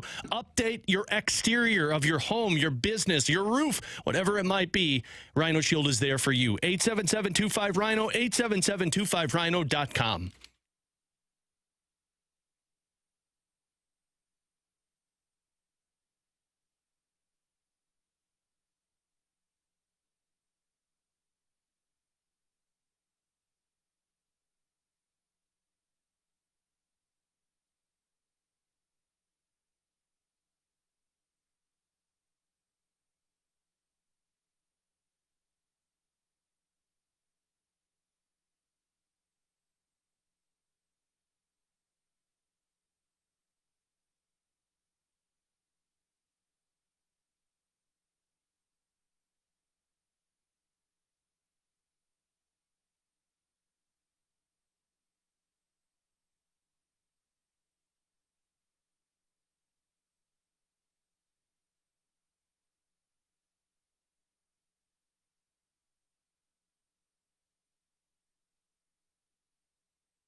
Ooh, hoo, hoo, hoo. 314-399-9646 is the Air Comfort Service text line for Bet It or Forget It. You give us a scenario, we'll tell you if we're betting it or forgetting it here on 101 ESPN. Guys, I'm looking at the odds right now for the National League Rookie of the Year, and Masyn Winn is 18-1. Shota Imanaga is the current favorite at even money, and then Paul Skeens at almost 2-1. Bet it or forget it, Masyn Winn is the best value bet on the board right now at 18-1. Oh, I would bet that one. I still don't think you win it, but I would bet if we're going off of value picks, I mean, when you're going through the Rookie of the Year and talking about the impact that they've had on your team, yeah, I would say that's one of your better value picks. Jackson Merrill, 11-1. Joey Ortiz also at 11-1 currently. Jared Jones, by the way, at 18-1. Yeah, I'm going to forget this. I think, one, Imanaga's going to win it clearly, I think. But then once you get past him, you're going to have Yamamoto in there. I think Jones can kind of push past Masyn Winn if he continues to pitch well. It would take a lot of injuries, so I would say no. I think Jones would be the one that I would put more value in than I think Masyn Winn. I would say the one that has the best value right now is Paul Skeens. I know that sounds crazy at almost 2-1, but to be able to get him at plus money right now feels like the best value on the board, in my opinion. So I'll say forget it as well. I like Masyn Winn. I think he's a really good player. I don't think he has any chance of winning Rookie of the Year. I think he could finish top 5 pretty easily. But winning it is going to be a really tall task for him. Alex, what do you got for us today? Better forget it, guys. Pavel Buchnevich is playing on another team by the trade deadline next year. This year. I think they're going to sign him long term. I'm convinced at this point. I've gone back and forth on this a number of different times, but after hearing Army yesterday and thinking through it a little bit more, I think they believe that he's a part of their future, and I think Alex Steen is going to see a little of himself in what Buchnevich's future looks like, both for the immediate in terms of his play style and also the long term in terms of accepting a lesser role and being able to fill that role. So I'm going to say forget it. I think he's here long term. I'm going to bet it. I don't think he's going to be here long term. I think the mid-30s comment sounds like they don't want to go with an 8-year deal. And if I'm Booch, I'm looking for my big contract. And I think he is like, I do think that it is more likely with Steen taking over as GM that they do have more conversations about getting a deal done. Because I think he fits like what Steen's role was. You know, he could be a goal scorer, be a playmaker, be good defensively, do PK, be power play. But I just think he's going to want an 8-year deal. And if you're him and you do want to win, you're looking at best case scenario 2 years in which the Blues aren't doing that, and there could be more. So I'm going to say bet that he will be on a different team. I think he gets traded this offseason. I think the one thing that flew under the radar with that too was the comment of them experimenting with Booch at center that Armstrong talked about. That's what they're going for. They're going for a centerman who can play the wing or a winger who can play center. And Armstrong always says it's harder for a winger to move to center than it is for a center to move to wing. So that's the difference with that. But unless they can find a player via trade for Booch that fills that void, i.e. Martin Necas, I would lean more towards like you at least keep him until the trade deadline, but you're not going to get the same return for this. I'm going to bet this one, though. I do think you're going to see him moved because I don't see the Blues offering anything more than a 6-year deal to Pavel Buchnevich. Yvonne? Guys, bet it or forget it. The St. Louis Cardinals will push the Milwaukee Brewers for the NL Central.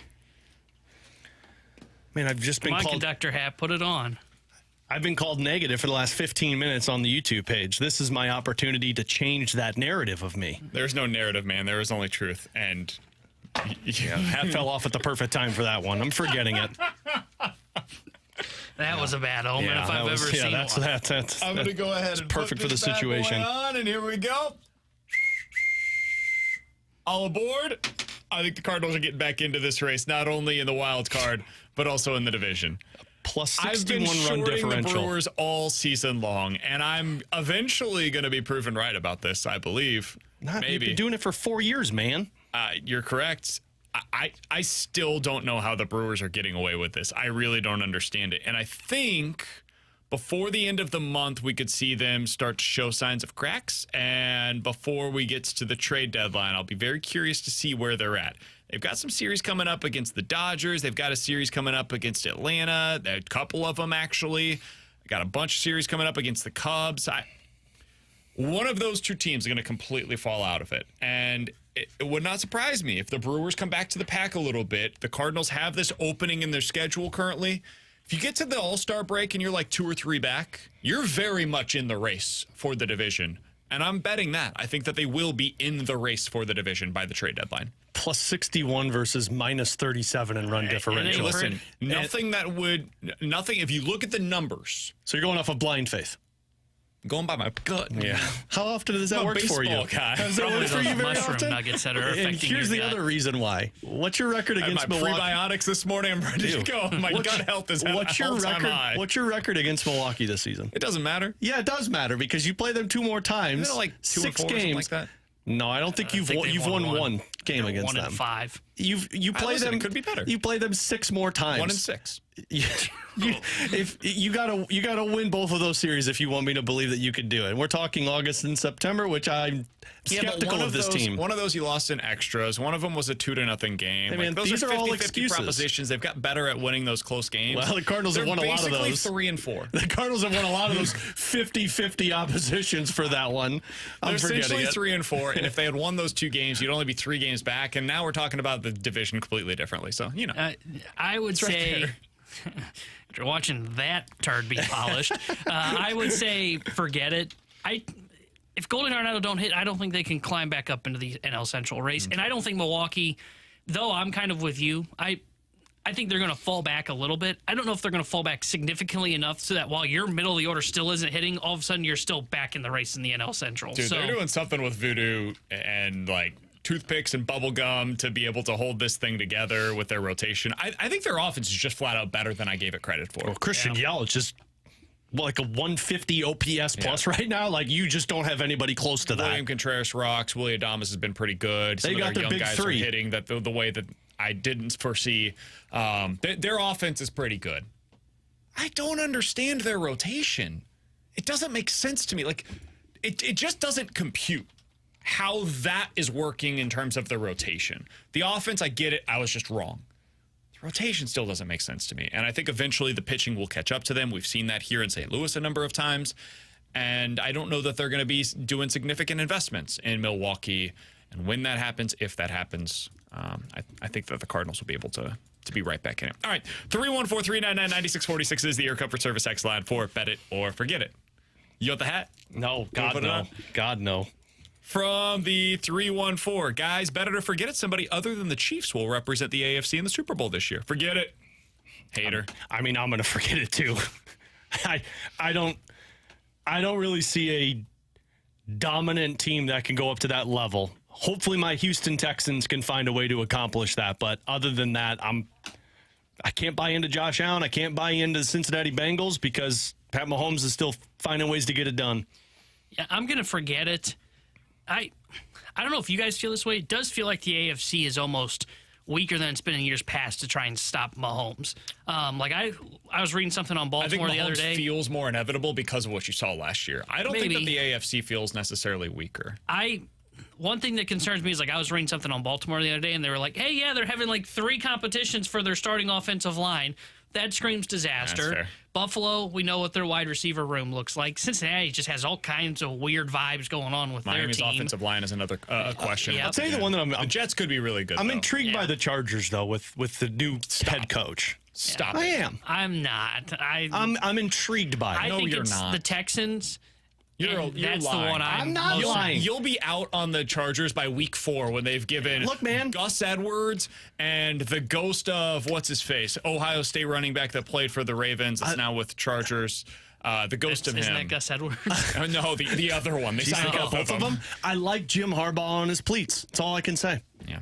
I like Jim Harbaugh, too. I think they will eventually be a really good team. I do not think that happens this year. He's got the quarterback and you've got the coach. What else do you need? Wide receivers. No, you don't need those. No, you don't need those. No, defense would be helpful. You got Bosa. It's fine for the 5 games that he stays healthy. All right, 314-399-9646 is the Air Comfort Service X line from the 618. J.K. Dobbins is the guy that I was thinking of. They literally brought in the entire backfield that is injured by if you played for Ravens. A Harbaugh, one or the other, you're on the obviously those brothers are doing something right.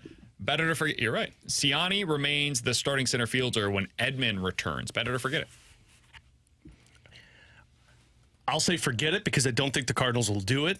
They've put their faith in Tommy Edman, and they believe he's better than Michael Siani. I would bet it if I was the Cardinals, though. I think Michael Siani is the best thing you have for center field. I'm forgetting it. I think they go right back to Tommy Edman. I think they just view him as a better hitter. And it doesn't matter if it's a righty or a lefty. And they view it as an upgrade defensively when you have Siani out there, but not enough to outweigh what the bat is.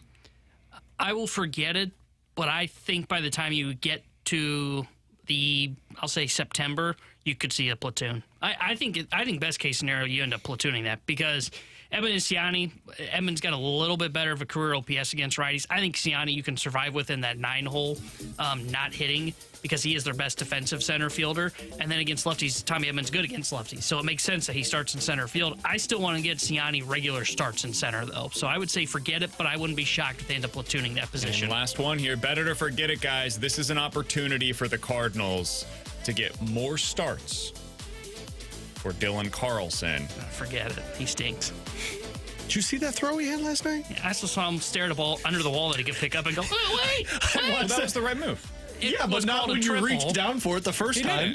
You did. Yeah, that's why you they ran up to it and you went like this. No, they the said ball was not stuck. Yeah, that's what they said, was that the ball wasn't stuck. They didn't say that he reached for it. They said that it wasn't stuck and he could have reached for it. You know what? He should use his eyes to see that the ball's not stuck he and pick leaned it down up. for it immediately. It was the right call. That was what he was supposed to do in that spot. I mean, you're being unfair there, Alex. Can be unfair. I watched the play. Ran up and he went like this. No. Yeah, I forget this. He should not have another run. He's not good offensively, and I know he made a play last night in right field, but his defense outside of that play last night to me has been like average at best in the corners, and he can't hit right-handed pitching. He's barely hitting left-handed pitching, which was supposed to be his strength. No, he does not need a run. Burleson should be your right fielder. Donnie should be your left fielder. Siani should be your center fielder, and anybody else should be your DH but Carlson. So it's really a question of Carlson versus Herrera or Carpenter. Because the others. Burleson can be in the lineup either way. Nothing changes. Like Burleson is in there and he's either in right field or DH, depending on if Carlson is out there or not. Or Herrera/Carpenter are you DH with Burleson at right. So the question for the Cardinals that they have to answer for themselves, is Carlson enough of an upgrade in right field from Burleson to take that potential downgrade from one of Herrera or Carpenter as your designated hitter? My answer is no. I'm still not there yet. I do want to see a little bit more of Carlson, though. I'm okay with his at-bats have looked better lately. I do think he's hitting the ball better. I'm still not where a lot of the Carlson fanboys are, though, and there are many of them, where they're like, oh, you got to start him every day. No. Get him a couple of opportunities, especially like if Herrera caught the previous day and you want him out of the lineup to be a bench bat that day, it's fine. But I think he's a better option for you right now, in my opinion, than Matt Carpenter. I would agree with that. But I do not think he is a better option right now than Ivan Herrera. I would play him over Matt Carpenter, strictly because of at least the upside. Yeah. I would not play him over Ivan Herrera. Carlson stinks. I would much rather see Marps bat in the lineup against a right-hander than Carlson. I don't know if I'm there. I don't think it matters one way or the other. I don't really care about those two bats. I don't think it's enough of an upgrade to change what I'm doing defensively. I think Carlson is an upgrade defensively, and I don't think the difference between Carpenter and Carlson is enough where I'm not putting him in the outfield. Now, if it's Herrera, that is the upgrade. That's a little different to me. All right, coming up next, are the Celtics going to be the new formula for other teams across the NBA to win a title? They did it a little differently. We'll talk about it next year on 101 ESPN.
Along with BK, I'm Alex. It's time to download the Circa Sports Illinois app. Heck, you should already have it downloaded by now because you got another playoff game to get into tonight. Game 5, Panthers and Oilers. You know what that means, BK. I've got my Ferrario parlay for you, and I've already laid it on the Circa Sports Illinois app because I know I'm bringing in the most money possible. I've looked at this over on FanDuel, over at DraftKings. I've got the Panthers minus 1.5. I think they end it. I think it's a low-scoring one, under 5.5, and I'm picking the hometown boy, Matthew Tkachuk, to pick up a goal. I lay that bet on FanDuel, $10 bet. I bring in $110. I do it on the Circa Sports Illinois app. I'm bringing in $155. Circa Sports is the place to go. You're going to get the most money possible when you bet over there. They recommend go check out FanDuel, go check out DraftKings.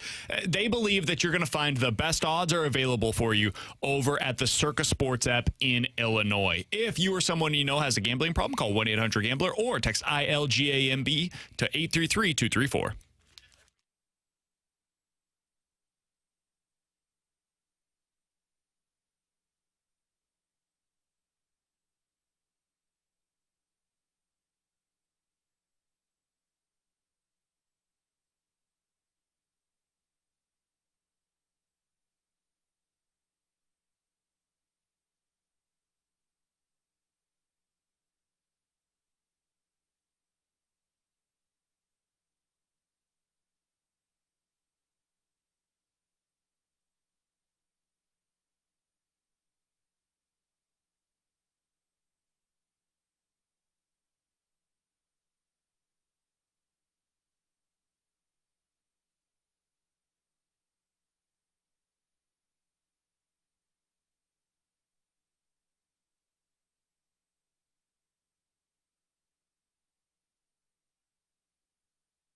Terry Hendricks Near They Sports Center update brought to you by Saliga Heating and Cooling. The Cardinals beat the Marlins yesterday 7-6 in extra innings.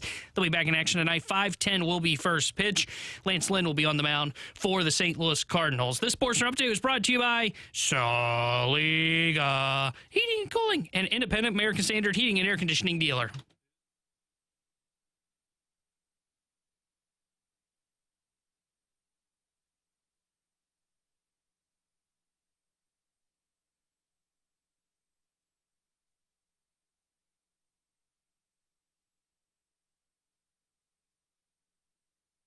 And T-Bone on BK. 101 ESPN is your chance to score Green Day tickets this week. BK and Ferrario, we will give you a chance to win each and every day. And the Fast Lane also gives you a chance to win. It's Green Day, August 15th at Hollywood Casino Amphitheater. And if you were texting number 101 with the correct answer right now at 314-399-9646, you are getting a pair of tickets to see Green Day. The question today is, earlier today we mentioned that when I was a youngin', I used to go to a specific place to hang out. Netflix is now recreating this place. If you have the correct answer to that, and you can get it in at 314-399-9646, and you are texter number 101, you're getting a free pair of tickets to see Green Day at Hollywood Casino Amphitheater. All right, Alex. The Boston Celtics won the NBA title last night, and they did so without a whole lot of fanfare. I feel like this was the the least publicized NBA Finals in quite a while. There wasn't a whole lot of buzz around it. And part of that is just because, it was quick. It was a gentleman's sweep. The Boston Celtics won in 5 games, and Dallas never really had much of a chance outside of one game where they went off. I saw earlier today Nate Silver, who previously worked for 538. He's one of the nerds. He said that he believes the Celtics could be the modern day basis for which NBA teams try to build their team around.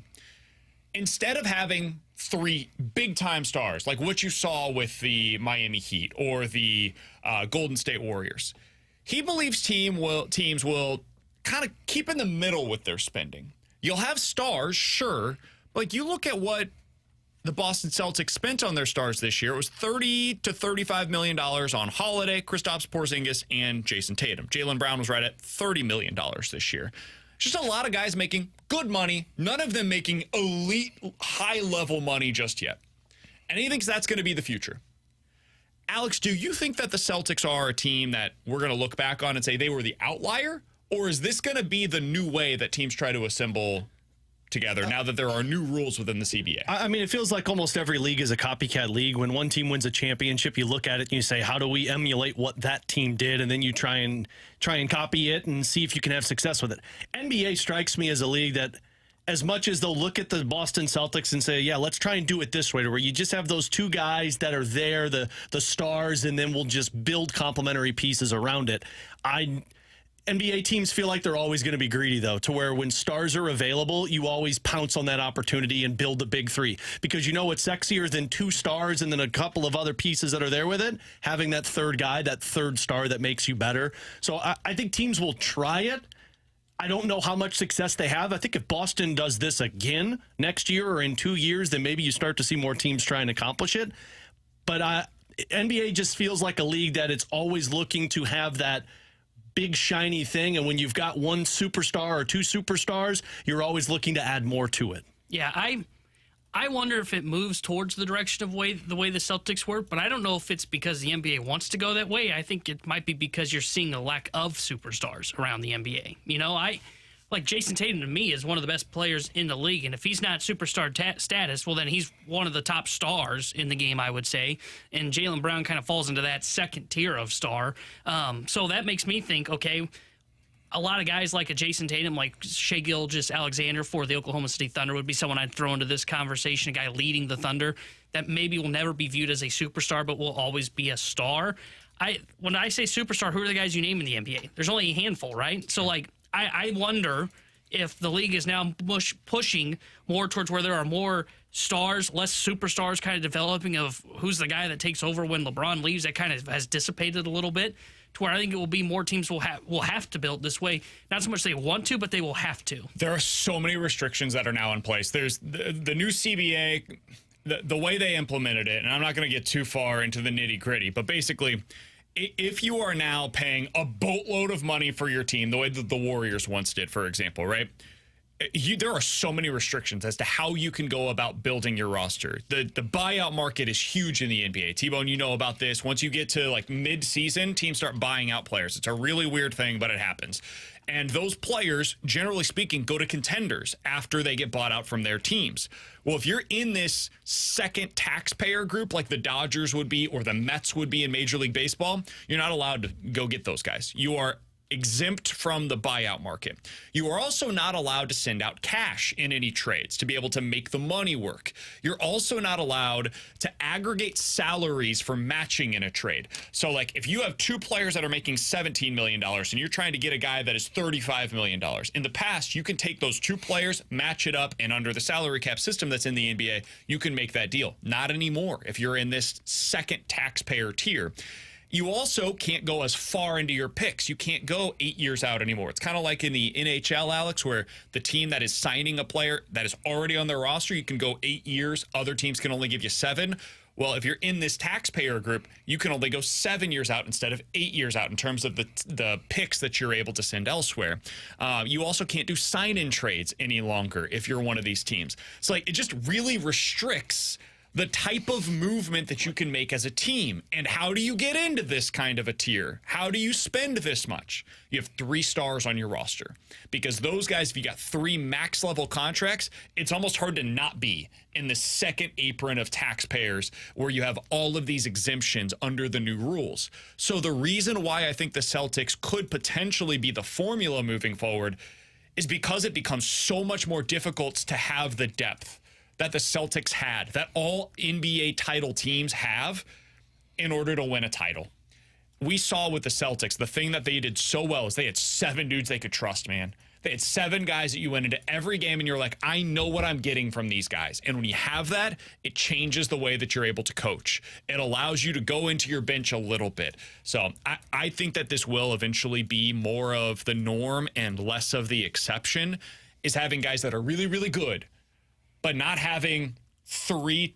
We're not going to have, I don't believe, the Golden State Warriors, the Miami Heat, the Lakers of the early 2000s. I do think that to a degree under this CBA is going to be a thing of the past, and more teams are going to be building around 2 stars the way that the Boston Celtics did with Jaylen Brown and Jason Tatum. I think that's more exciting. I think it opens up the field a little bit more.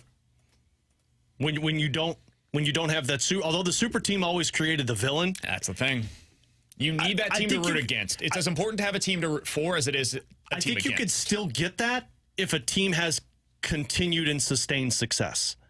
The problem is going to be, can you get that? Because like you mentioned, we've seen different championships almost every single year. If you could get somebody to do it with 2 star players consecutively or continuously, that's where I think you could still get those villains. But it does make it a wider field to play with. I also think it makes it harder to repeat, because now when you win a title, the guys that are on your roster that are pending free agents, they want to go elsewhere and make their money, and you can't bring them back because of all of the money situations that we just discussed. And when people win, Alex, what happens in the NHL? You win a Stanley Cup, you're a winner. You're labeled as a winner, right? And now other teams want a piece of that. And so they're going to overspend for a guy that the exact same level of player that didn't win the NBA title, he gets a little less money. But because you won, now you're viewed as a winner. You've got this thing, this intangible that people can't put their finger on, but you were a part of that winning, and we need that in our locker room. We need that as a part of our culture. So they become a little bit more expensive, more difficult to build around. So the last 6 years, you've had a new title winner in the NBA every single season. I think there's a reason for that. I think it goes back to some of this stuff that we were just talking about.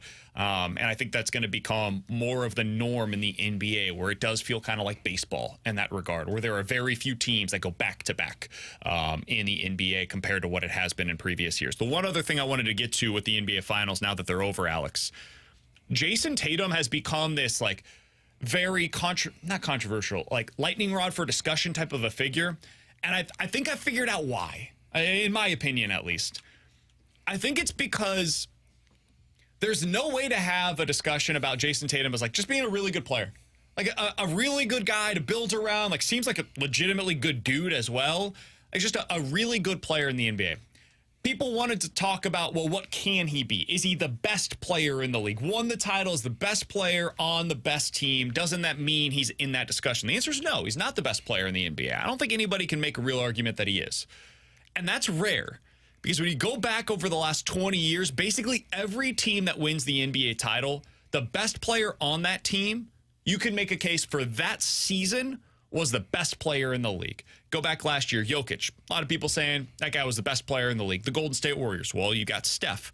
The Bucks, Giannis, Lakers, LeBron, Toronto, the year that they won it. You can make a case Kawhi was the best player in the league that year, and you can go on and on and on with those, the best player on that team, best player in the league that year in the NBA. It's pretty typical. There's a couple of exceptions. The 2014 Spurs, I don't think they had the best player in the league on that team. But Tim Duncan was on it. He's one of the 10 greatest players in the history of the league.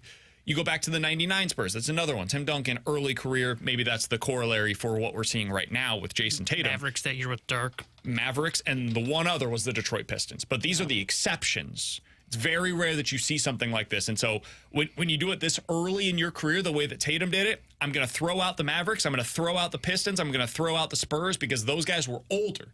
We'd seen the vast majority of their careers prior to those winning the title.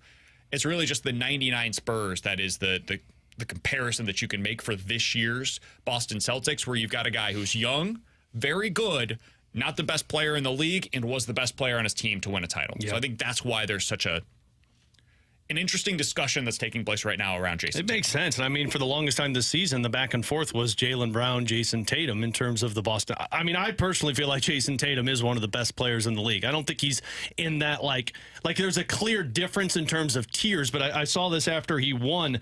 He's the 6th player since 1980 to win a title while leading their team in points, rebounds, and assists in the playoffs. Like, he's a really good player. He's a really good. I think he's like the 6th best player in the league. There's no argument that he's the best. And again, I agree with that, and I think there's a tier difference. But I still think that's freaking incredible to be in that conversation with, and I don't know why it's so polarizing. Also, he's 26. But when it's all said and done, he might be up there higher. Yeah, I think the other reason that he kind of falls victim to this is because he's all like, when you think Boston Celtics, who's the first guy you think of? Jason Tatum. It's Jason Tatum, who didn't win the NBA Finals MVP. Yep. It wasn't Tatum. Jaylen Brown carried the Celtics throughout the playoffs for a big chunk of it. Even though Tatum, to what you just read there, led them all those categories, Brown was the clear best player for the Celtics in the finals. So that it shouldn't be a knock, but it is going to be viewed as a knock on Jason Tatum. Congratulations to David for winning the Green Day tickets today. We'll hit the BK and Ferrario Rewind coming up next.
I got a little excited, guys. We talked NBA. We don't do that very often on the show. It was our last opportunity, so we went long there.